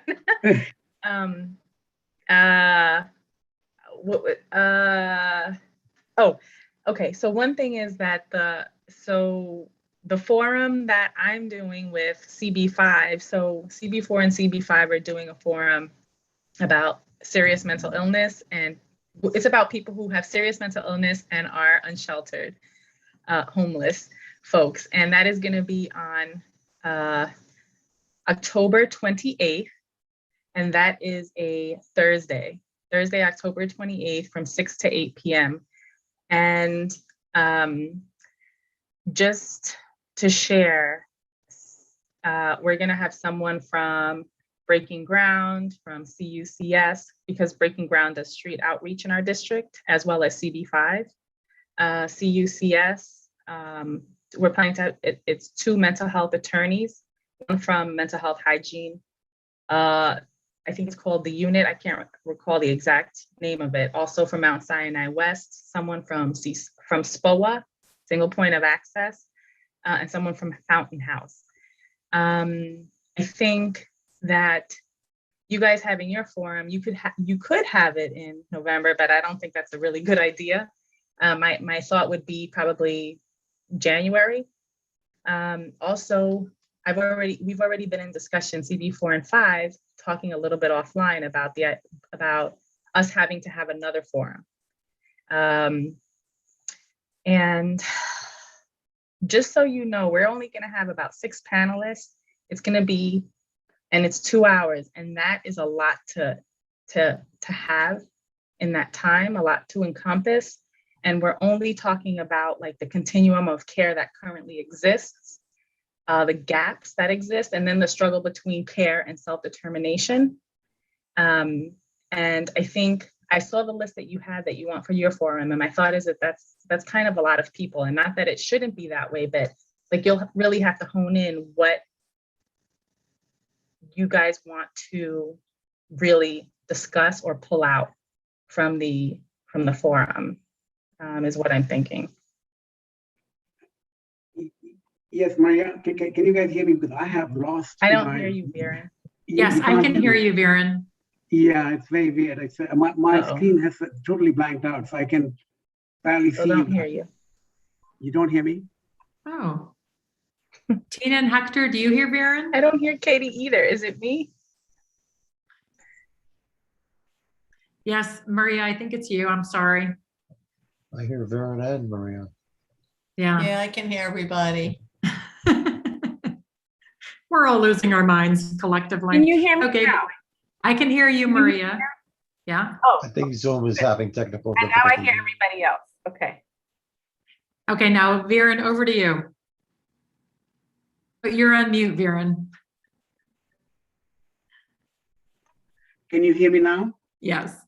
Okay, something is going on with Zoom tonight. I have absolutely no clue. Anyway, I can see you guys, so now that's a good thing.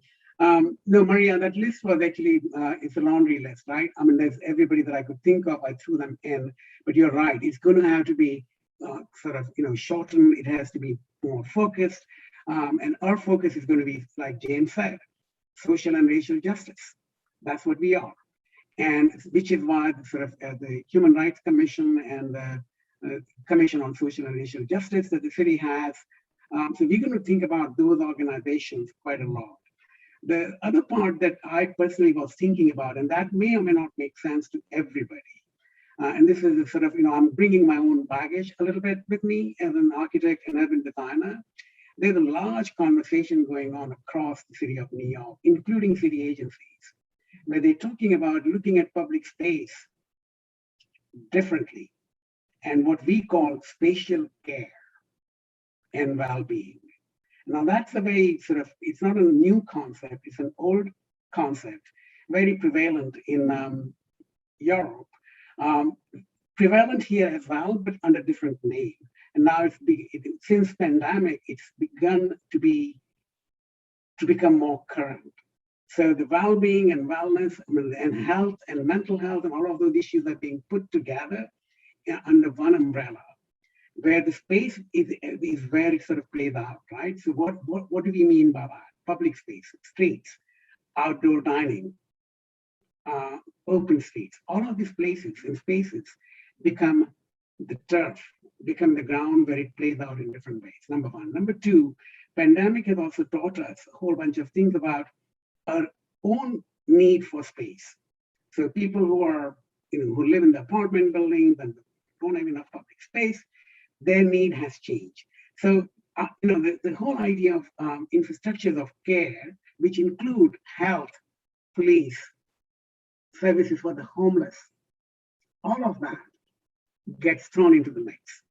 It sounds very academic, but trust me, there is a very long conversation, a very intense conversation, so to speak, going on between city agencies to, in fact, have an entire department that is going to be potentially dedicated to this aspect of community living. Yeah. So I think that we're taking everybody's comments to heart this evening. It does sound like we're in agreement that November is too soon.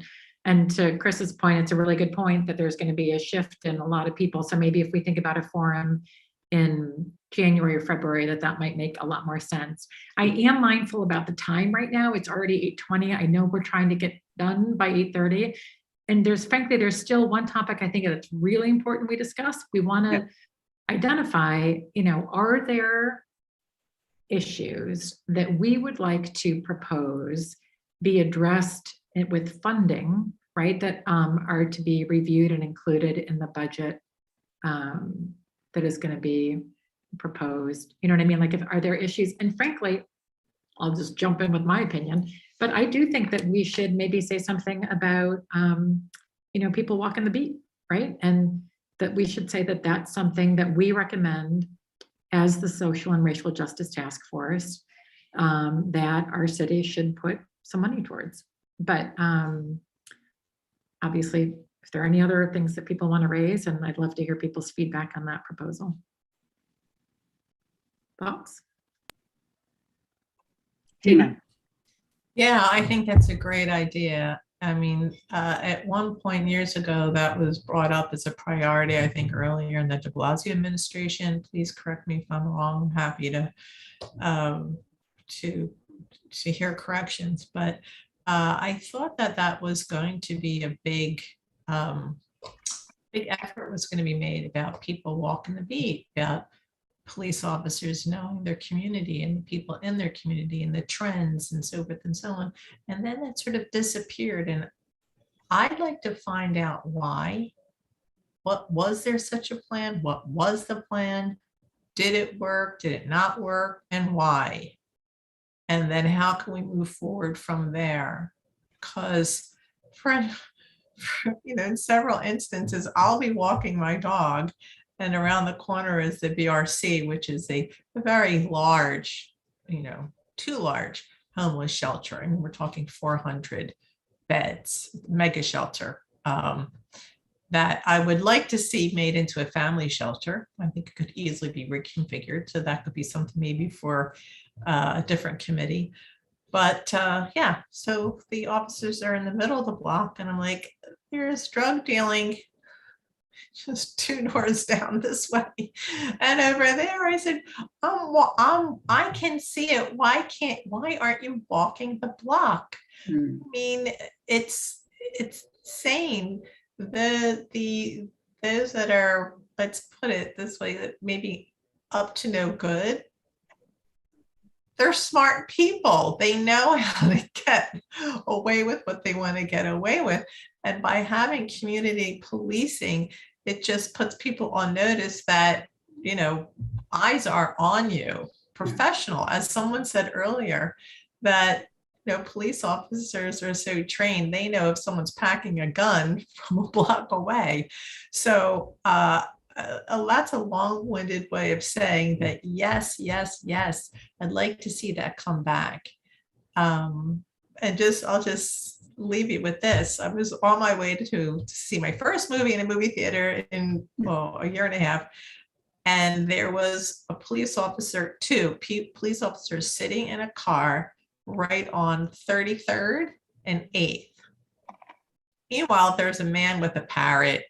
Okay, poor parrot. But there was a large snake crawling across the middle of a busy sidewalk, which, okay, his mouth was taped shut or banded shut.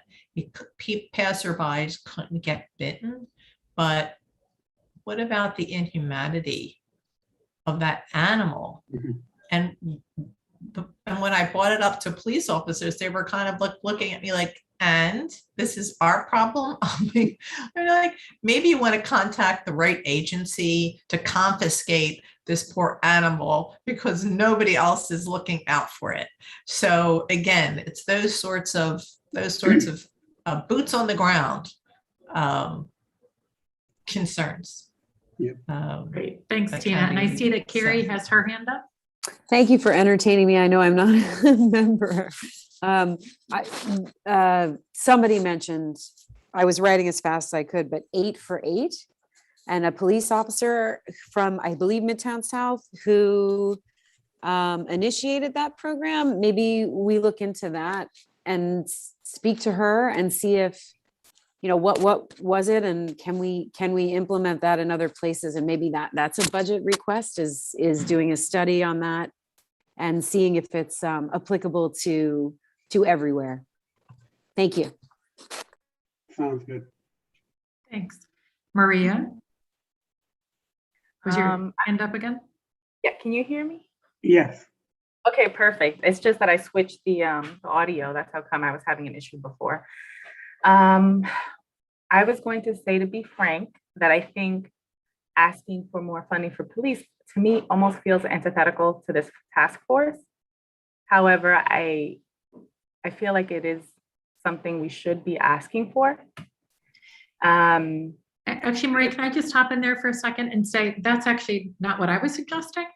I'm suggesting the funds that they have being used differently. Oh, that's all. And then just to add to that, Katie, if there is a need for, because I think that the whole debate about defunding the police has gone back full circle, and people are beginning to recognize that there might be certain needs for which resources may have to be reallocated. So we don't want to decide how that happens, but our request is more focused on provide whatever resources you have readily available or make them available, so we can phrase it very carefully and properly, because without getting in the middle of that debate, that's what I'm trying to say. It should be potentially possible because our needs have changed, right? I mean, there's a bigger problem that the precincts also are facing, which is recruitment. So on one hand, if you ask for more police for foot patrol, they are going to come back and say, but we don't have enough manpower.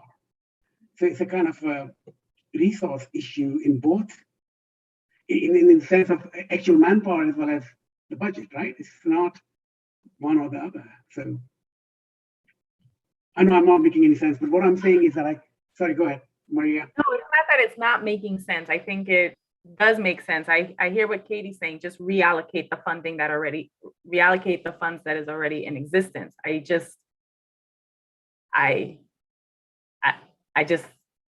don't know what to say to that, because my thought would be, well, we don't have enough funding and that's the issue. We don't have enough bodies and that's really the issue. And in order to have more Well, bodies, there's debate more about funding. that. Yeah, that's the issue. And like, because if we write a letter about that, it can become a debate at full board. And I think it's not about having a debate. It's what is it that we want to support? And I think one thing that can help guide us also is the letters that we've already written. Yeah. The letters that we've already written that the full board has already approved, right? If we're picking something that's related to those letters, that's how it usually works. Like Yes. Yeah. No, Maria, you're bringing up a good point. I think one of the things that I think we have to also keep in mind that Chris and James also brought up is administration is going to change. The presumed next mayor is already proposing 2 top-level NYPD positions, practically 2 commissioners, and one of them is going to look at the community policing and community relations. So things are very fluid as we sort of discuss. So we should keep that in mind as well, that the entire mechanism of how the police force gets funded might also change. And if our focus is social and racial justice and the safety in the district, asking for more resources might not be that ill-placed, in my opinion.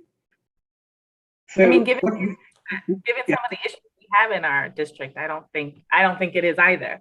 I don't have a clear vision of what I can suggest for a letter at this moment, but I just wanted to share my thoughts. Thank you. And there are some other hands up too. So Hector, yours was the next hand. Thank you, Katie. Look, we heard the numbers that one of the officers had mentioned that they're down, I believe it was 35%, 35 men, I believe it was what was quoted.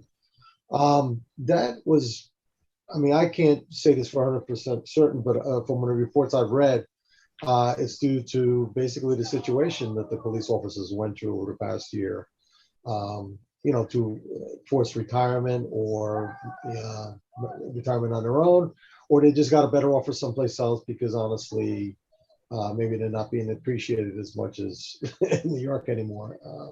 But anyway, it's been a rough year for everybody all around. Now, honestly, we do need the manpower. They're down, not just in the local precincts, but throughout the city. We need to address that, obviously. To ignore it is basically, a great issue. I do respect that we maybe need to reallocate some of those funds, but we also need to be wise about it. Would it be reallocated to training, which I'm all for? The police academy numbers, I believe, are down, obviously, because of the issues and the PR nightmare that the NYPD is facing in the past year or so, even prior to that. So honestly, we need to, I think there needs to be a restructuring and maybe a better training regimen for the police officers in dealing with the new issues not new issues, but the issues that have been brought up over the past year and a half, and inadequacies that we've been facing. So we need to do a compromise here. We can't just say, hey, let's just take away most of the funding and just reallocate it toward whatever, toward mental health, which is a big issue. But we need the properly trained individuals. Honestly, one of the issues is homelessness. I'm sorry, forgive me, maybe Maria can chime in. The group that was been assigned the task that was taken away from the NYPD to deal with homelessness. Honestly, I've heard reports from various individuals that they're nowhere to be seen in our communities. Okay, that's a big issue in itself. Now, fine, you want to form this new group? Well, let's see them in action, because they're not out here in these communities as much as they should be. Hence, we have a big homeless issue in our homes, in our neighborhoods here that has not been addressed properly. They need help just like anybody else. Thanks, but, Victor. I'm sorry. Thanks, Hector. No, I'm And sorry. I don't need to James- go on and sorry. on, but go ahead. James, your hand was up. Hello. Hey, James. So we've had a lot of discussion today about public safety.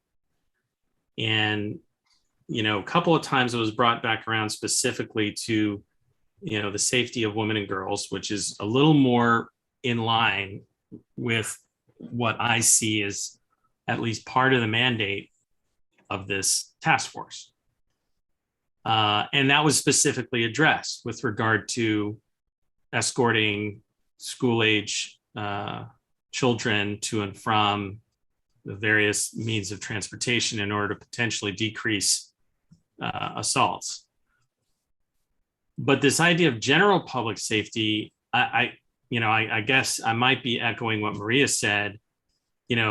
That's to me a very different issue to what the mandate, as I understood the mandate of this task force.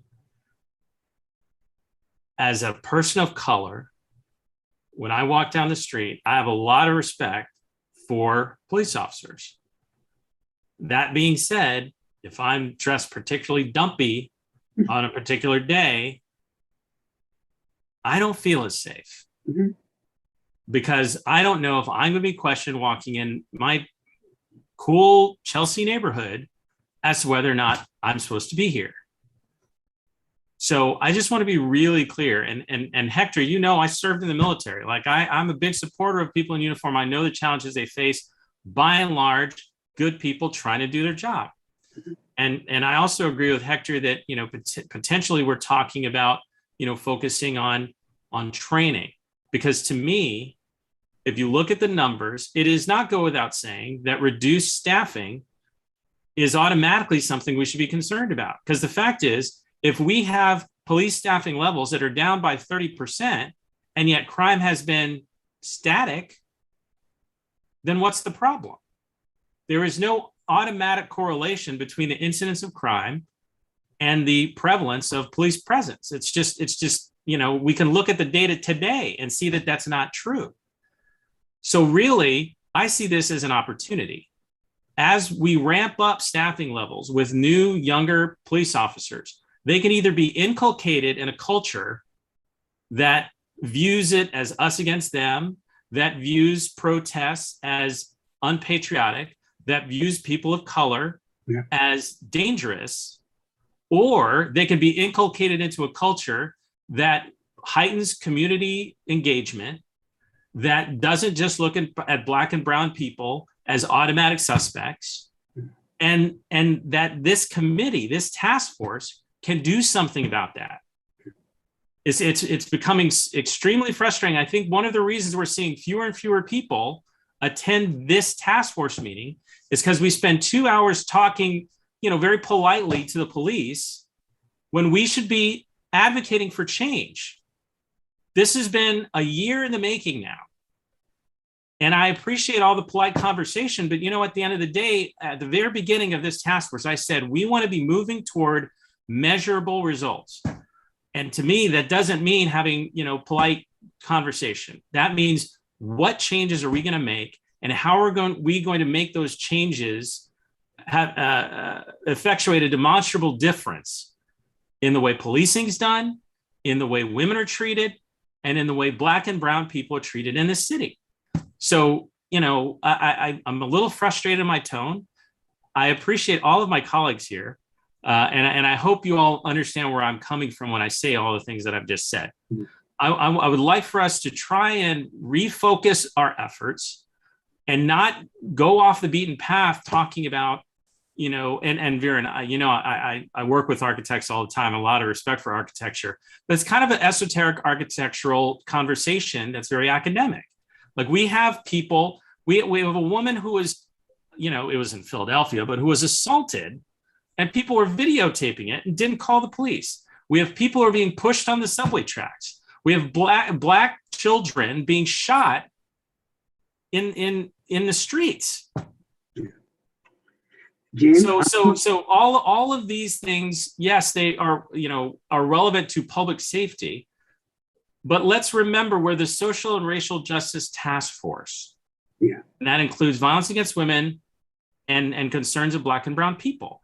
And I hope this sparks a little more conversation about how we can make those things happen. I'm totally with you, James. I think we just lost Katie. Hopefully she'll be able to join back with her computer. I just got back on, thanks. Okay, good, perfect. All right, so I totally agree with you. And yes, you're right. Which is why I said it might sound academic because it's a work in progress. I wasn't presenting a particular idea, but when I talk about infrastructures of care and well-being, the spatial care idea, it might sound very academic, but it's absolutely real. And it is focused around, please let me finish, James. It is entirely focused, the protest of last year prompted that conversation. So yes, I didn't spell it out, but you're right. We've got to be less polite and more blunt. Yes, I am talking about public safety for Blacks and Browns, women and children in our district. And you're absolutely right. I live on a block, but I feel like I have to go through a barricade every single day, in spite of having spoken with the precinct. I know exactly what you're talking about. I understand that.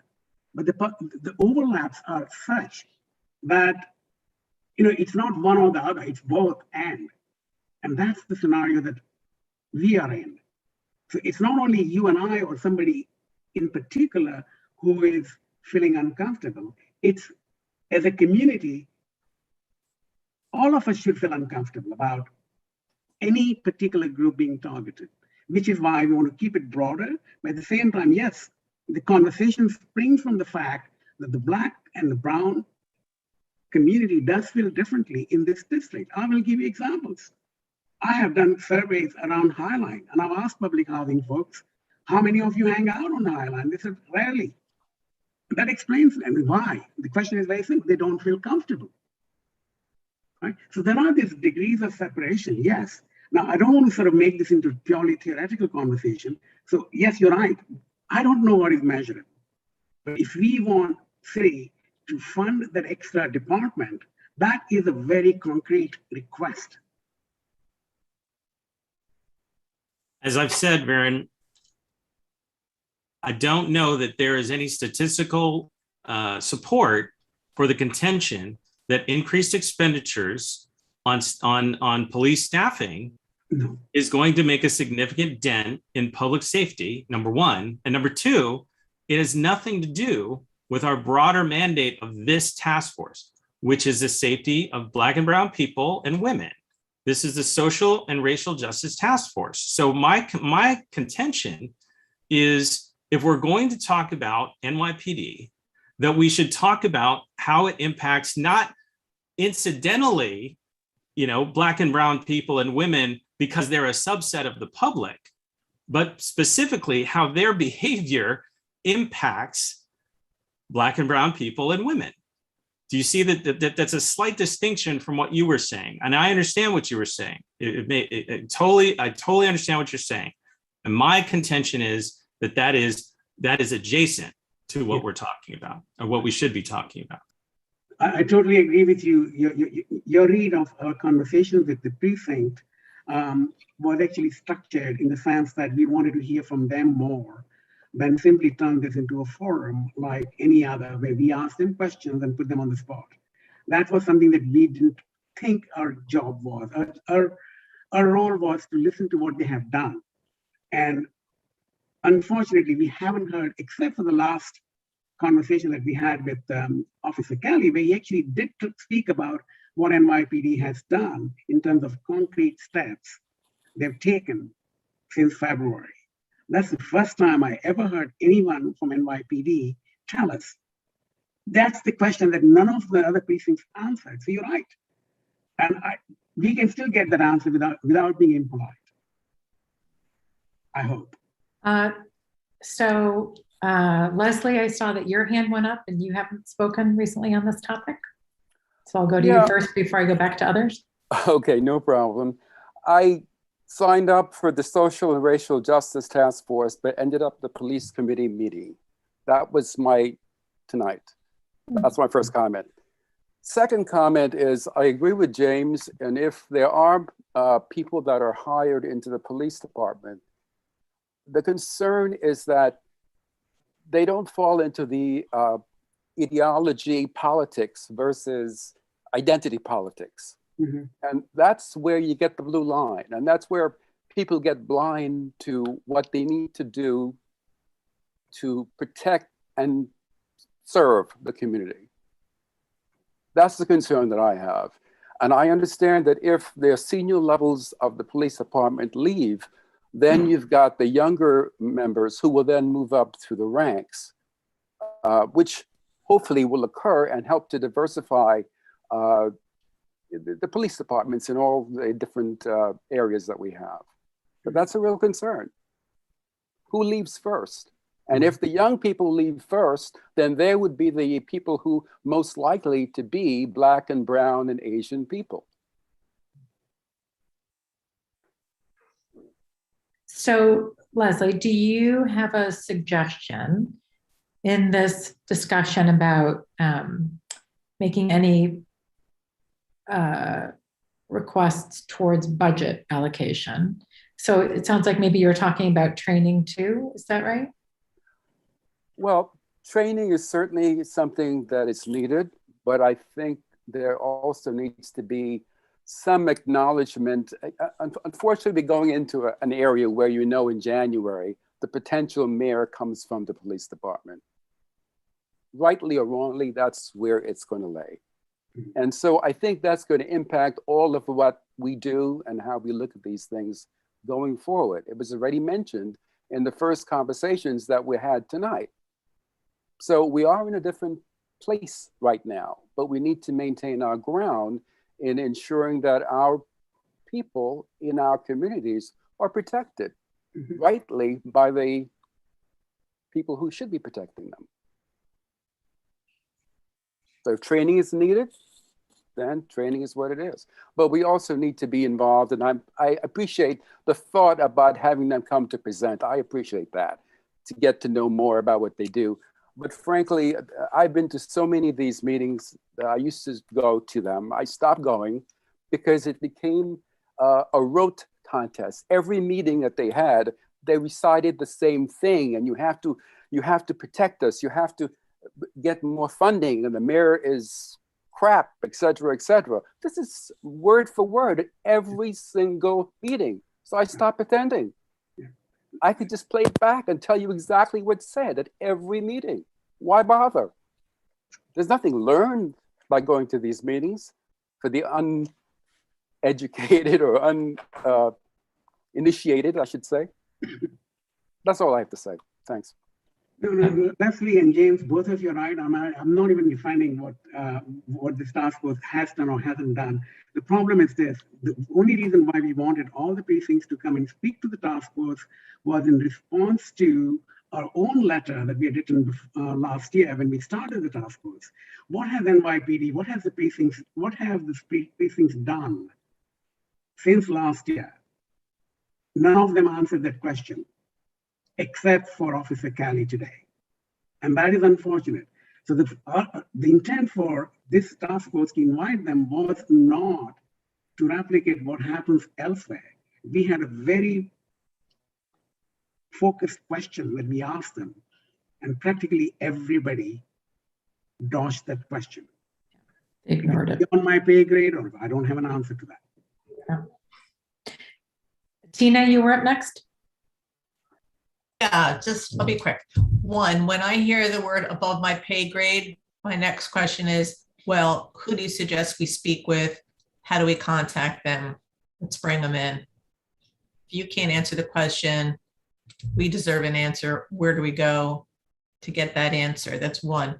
Two, it was my bad when I heard, I don't recall which precinct representative said, oh, we're doing great. We could do better. I should have really stepped in at some point and said, exactly where can you do better? Everything is not great and things are not good enough. Specifically, where can you do better? And, without having to say we need more boots on the ground, we need more people, blah, blah, blah. Okay, so that's one thing. That's two things. Third, when we talk about social justice, we cannot, and we have to make sure we don't forget to include a large member of our community that's LGBTQ Totally. plus. Yep. Okay, let's try to keep that in mind. 100%, yeah. Nothing to feel bad about, but again, let's keep it on the radar. Yeah. And again, in terms of your original question about, what can we ask for in terms of money? I think it's training. And I think the community needs to have a say in what kind of training we feel is necessary, going back to, foot patrols and so forth and so on. Those 4 points. Thank you. Thank you. Thanks, Tina. And Maria, I see you have your hand up again. Just for clarity, I missed, what was the main question that you guys are talking about that was not answered by the officers that were present? Maria, the main question was, since the pandemic and protests of last year, particularly the protests, what have the precincts done to improve the quality of community police relations? What programs they might have actually put in place, or what steps they might be thinking about putting in place? That was the question. And practically every precinct, and these questions were given in writing actually. And this was the main question why Katie and I thought that this would be a good time to call them in, because we completed 1 year since July, August of 2020. Yep. And it has been surprising and discouraging to us that. I'm not surprised that the two officers you had here, unless they're like the commanding officer or above the commanding officer of a precinct, is not going to answer that question. Well, even if they yeah. I guess it doesn't, I don't think you have to be high up to be like, if they said like, oh, in the last year, when we noticed, we wanted to contribute to change and improvements. And here are 3 things we did. We started this outreach program, and once a week we're doing this. And we started working with this youth group, whatever it is. But I do think that if you had made any changes, that anybody in the precinct would be able to speak to those. So yes, it's pretty clear. I disagree with you? I'm saying I'm not surprised they didn't answer. That's what I'm saying. But I also think that the reason why I had my hand up again is because I want us, whatever it, you just said something that made me think maybe we need to do a letter. Yes. Oh, you talked about community policing, and I don't remember all the letters. I was looking through the Dropbox, but I was trying to look through the letters really quickly. And I was going to say, do we have a letter? Viren and Katie, you would know better. Do we have a letter about community policing? Have we written? We don't have a letter. We have it as part of the recommendations. Okay. The list of recommendations that we had put together, where we asked for that. And in one of the letters against Asian, hate crimes against Asians, we did mention training, and we didn't use exactly the words of foot patrol, but something to that effect, that more police presence on our streets. I think, well, my thought is that either, here's my suggestion. My suggestion is either that we have something that this task force proposes to have in the budget. Who knows where it'll get fit in like 50 items, but requesting something around community policing, I don't know what. The other thought I have is this task force can also, there are other budget items. We could also support something else that exists. I actually think I got that idea from Jesse. I think he mentioned it here before. And then the other thing, side topic, I probably should be mentioning it later, but this is going to be my last meeting because I'm switching roles and transitioning at work to a new job. I know Viren was like, no, Maria, you can't leave. I'm gonna have to work one late night a week and thinking about the other committee meetings that I have. including I'm on the NASW, National Association of Social Workers, the New York City chapter, and thinking about that and this and all the meetings, this is the Tuesday is gonna have to be the day. They don't have late nights on Fridays. All right. Or else I would do that. Okay. You'll be missed, Maria. Indeed, my dear. Maria, I have a suggestion for you. You can be on the task force in absentia, and hopefully our recordings will be made available to you, so you can still contribute to its mission. And I would still like to help with the forum Absolutely. that you guys. Absolutely. And the other thing that I don't know if it is because you don't have enough members here, but potentially we can even think about changing the day, but that's a Jesse conversation. Not just for Maria, but there are a number of people, Maria, Dale, and there's two other folks who couldn't. Sarah Appleton, she cannot attend because she has conflict. So I'm thinking that there are these actual members of the task force who have issues in terms of conflicting schedule. We should think about an alternate day. I'm not quite sure if we want to entertain that conversation or not. But first we need to check with Jesse what might or might not be possible. I'm sorry to digress. I tend to do that a lot.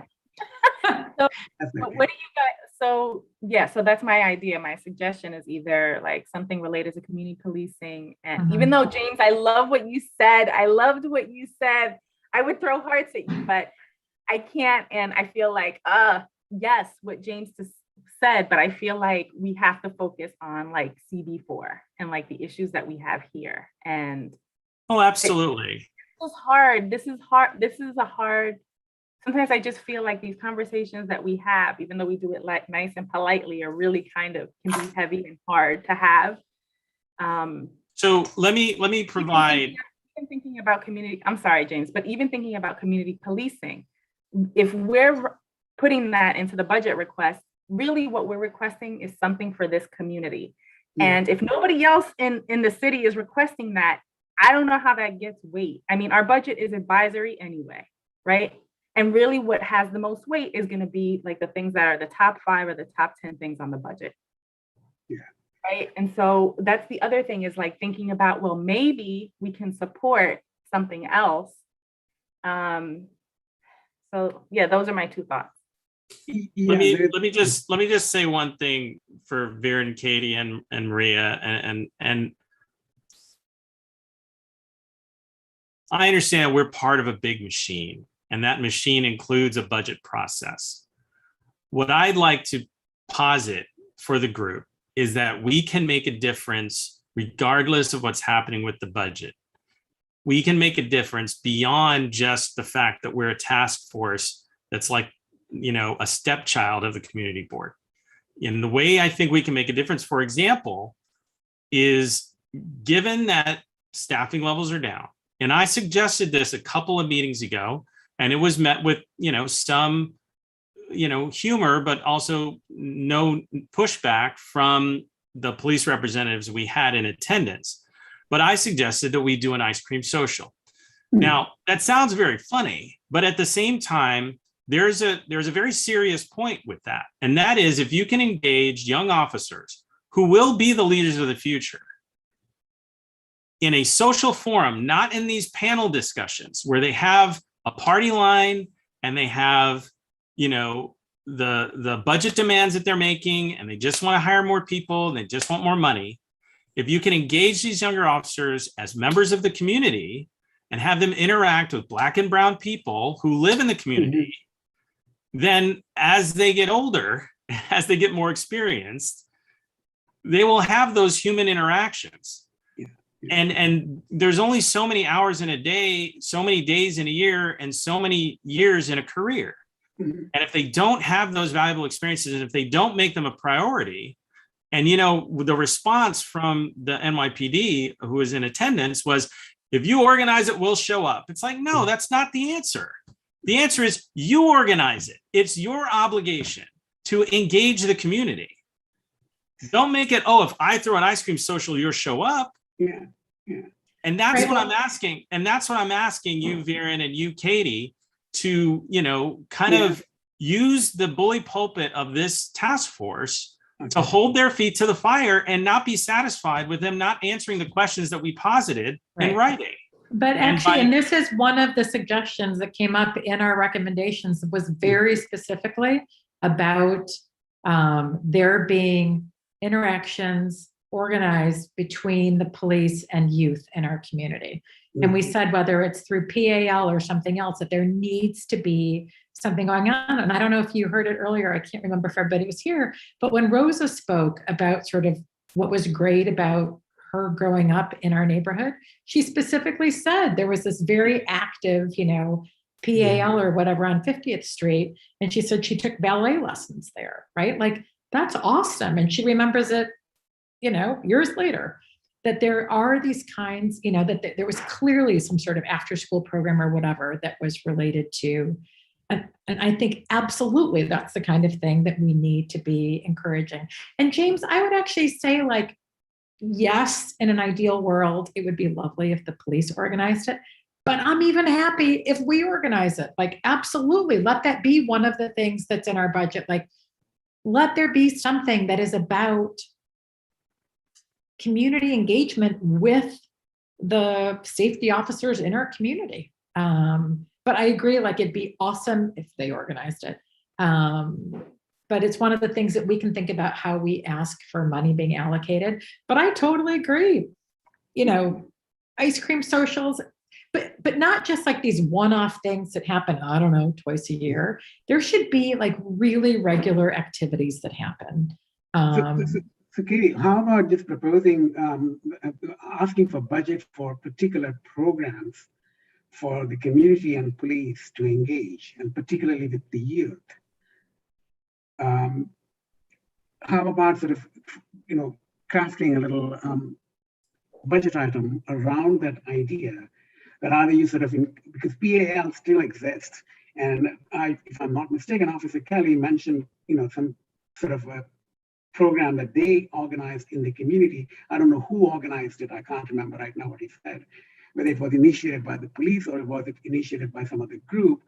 But, maybe we can even ask for CB4 to receive some funds to facilitate these kind of conversations and events. I also want to emphasize that it not just be for the youth, that it be youth, LGBTQ, and communities of color, because youth, again, is just one of those generic categories that cuts across, all groups, and it doesn't really speak to the mandate of this task force.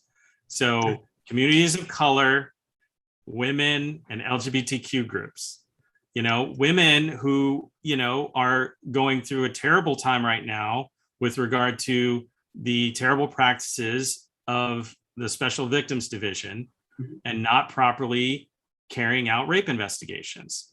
LGBTQ members of our community who are afraid to call the police because they end up being ignored or being abused themselves.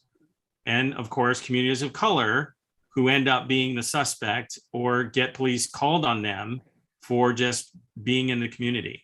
I'm going to keep harping on this. If I feel like we're wandering into generic conversations about general public safety.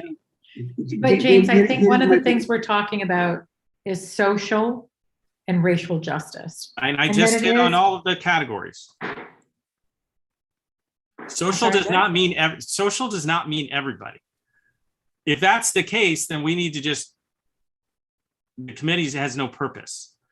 This committee did not arise. Very specifically, earlier you were saying, and as Tina pointed out, and I was thinking, like, earlier you were saying this is only related to Black and Brown, and that's not what I said. No. That is not at all what I said.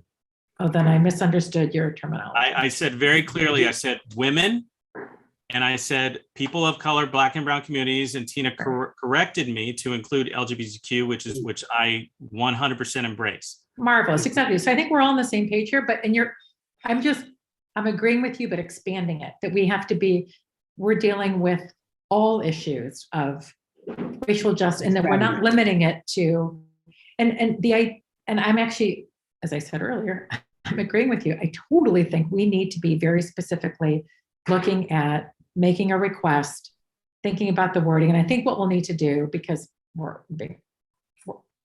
It's 9 o'clock already. We need to think about some ideas and then circulate it out to the committee in email to get feedback on what we want to propose for budget stuff. Viren, your hand is raised. No, I would. Sorry, I was thinking aloud and my hand sort of reacted to that.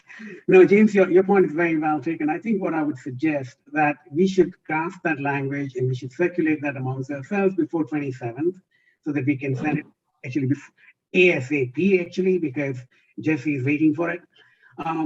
And yes, it should be very specific to social and racial justice categories that you sort of just listed a few minutes ago. I'm going to give you a task. You write that up and send it to us. That one sentence, one budget item. Absolutely, no problem. Sounds good. And similarly, there are other issues as well, which are sort of Maria's point about crime prevention and public safety. There's a budget line item. I don't know if we should include that because that just reinforces the need for funding for that particular line item. I don't know. That doesn't say anything particular about social and racial justice task force needs assessment, but crime prevention and public safety across the board does affect everybody in the district. Should we, one of the things that in our conversation, Jesse had mentioned, that if a request comes from more than one committee, it moves to the top of the line. I mean, top of the So we should think of. Look, I'm trying to guide this task force so that we get something that's not number 50. James, love you, but we can't have something that's number 50. This task force is important, okay? You know it's important and I know it's important. And either we get something that's up within the top like 15 items that's meaningful, right? Not something that's 45. So how does what I've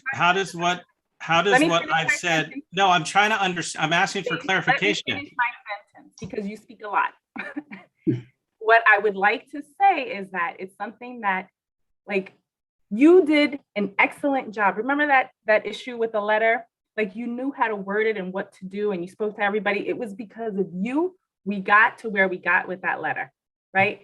So whatever you come up with, this sentence that you're going to come up with, it needs do the same thing. Put your same magic on it. That's what I'm asking. That's what I'm asking. I hear what you're saying, and I'm sorry to interrupt. I just wanted to get a clarification because you've a lot more experience in this process, maybe than anybody here. So my question is, although I appreciate the well-founded compliments, I'm still trying to figure out how I might apply those abilities if I don't know how to get in the top 10. So Maria, maybe you and I can speak offline via email. I would appreciate your help. I do have to go. Thank you, Maria. James, before you go, there's a line item that I've sort of extracted, and it says social services and funding for homelessness and unemployment. Now, that is a sort of larger umbrella within which a lot of our issues fall as well. So we tweak that a little bit, make it more specific to the task force's need. Does that make sense, what I just said? Social services across the board doesn't mean much, but we can make it more specific to the role of this task force and social services. And what was the other thing? Let me just read it. Social services and funding for homeless and unemployment for BIPOC communities and LGBTQ, for example. So things like that. So we can take existing budget items and we can tweak it so that it becomes an additional sort of force to get some sort of funding moved to the top of the list. I'm in favor. I have your number and your email. Okay, but just to be clear, I think there's more than one. I think there are a variety of things that we're thinking about sort of putting together. So James, send to us what you have, Dr. Maria, but then we're also going to put together these other ones, and then we'll send it out to the whole community to the whole committee for feedback. Fabuloso. Yeah, and what I'm going to do, I'm just going to send out, I promise you, before I go to sleep tonight, I'm going to put together a few bullet points. They are not cast in stone. They are for you to rip apart, rephrase, and do what you want to do. But basically, just the bullet points as to what might be the sort of budget line items we can tag into. Thank you, rather than come Viren. up with your own. Thank you, Viren. And Hector, I want to be clear that, you know, I want input from everybody, and I'm not trying to like railroad or take over. I feel very strongly about, you know, that we as a task force are fulfilling our mandate while being respectful to the hardworking people who are in the police force, at the same time fulfilling our mandate of, you know, protecting BIPOC and LGBTQ and women. So thank you all for letting me rant and rave. I love you all. I have to go. Bye-bye. Bye, thank you. I have just a quick follow-up. It sounds like we're nearing the end of the meeting, but at some point in some agenda item, I really think it behooves us to bring in those responsible for the siege, the multi-million-dollar siege, one would imagine, or a couple $100,000 siege of the individual who was basically harassed for speaking through a bullhorn during a Black Lives Matter protest into or near the ear, supposedly, of a police officer. And we had him on as a guest. He explained in first person exactly what happened. We had members of this community, of this, I'm losing it, this committee who live on that block talk about it, but we haven't had any follow-up. Who is responsible? How did this happen? Who took responsibility? How, you know, I think we owe it to ourselves as this committee, especially having invited this individual to spend 45 minutes with us, and to the people on that block, and to the whole movement, and to the changes that, you know, anyway, enough said. I do think we have to do some follow-up with that and to call some, you know. Yes. So Tina, we did actually write, I mean, you're right, we had him here and we discussed it. And we also wrote a letter, and my recollection is that we certainly never got any response. Yeah. And we specifically said who authorized this, like how did this process work? How was this allowed? We never got any response. And so maybe what we can do is to send a follow-up saying like, hey, yeah, that's not okay to not respond, and then ask somebody to come speak to. Yeah, and I'm just bringing that up now again, because what I'm hearing very, you know, from a lot of smart people here is the administration is changing, but there are people in this current administration that were part of that decision-making process that I think we have to maybe, I think your idea is great. Just reissue the letter and say, we are waiting, where's the response? And we want it, you know, before the change of administration. We want it. We want to hear from people who were responsible, not, oh, well, that person went to this district. And That's a good point. Yeah. And then changes never made, you know. Okay. Yeah. Okay. Thank you. Yep. Okay. Any other suggestions, please send them via email, and we'll definitely, once I send you these bullet points, please respond to that. If you think of something that we have missed, let us know. Cool. Good. Thank you, leaders. Thank you, everybody. Thank you. Good job hanging in there. Maria, we're going to miss you. We're going to miss you. Kisses out to you. I promise you, we're going to make sure that we don't miss Maria at all. We're going to make I know. All right. Be well, everyone. Thank you all. All right. Thanks, Bye. everybody. Bye.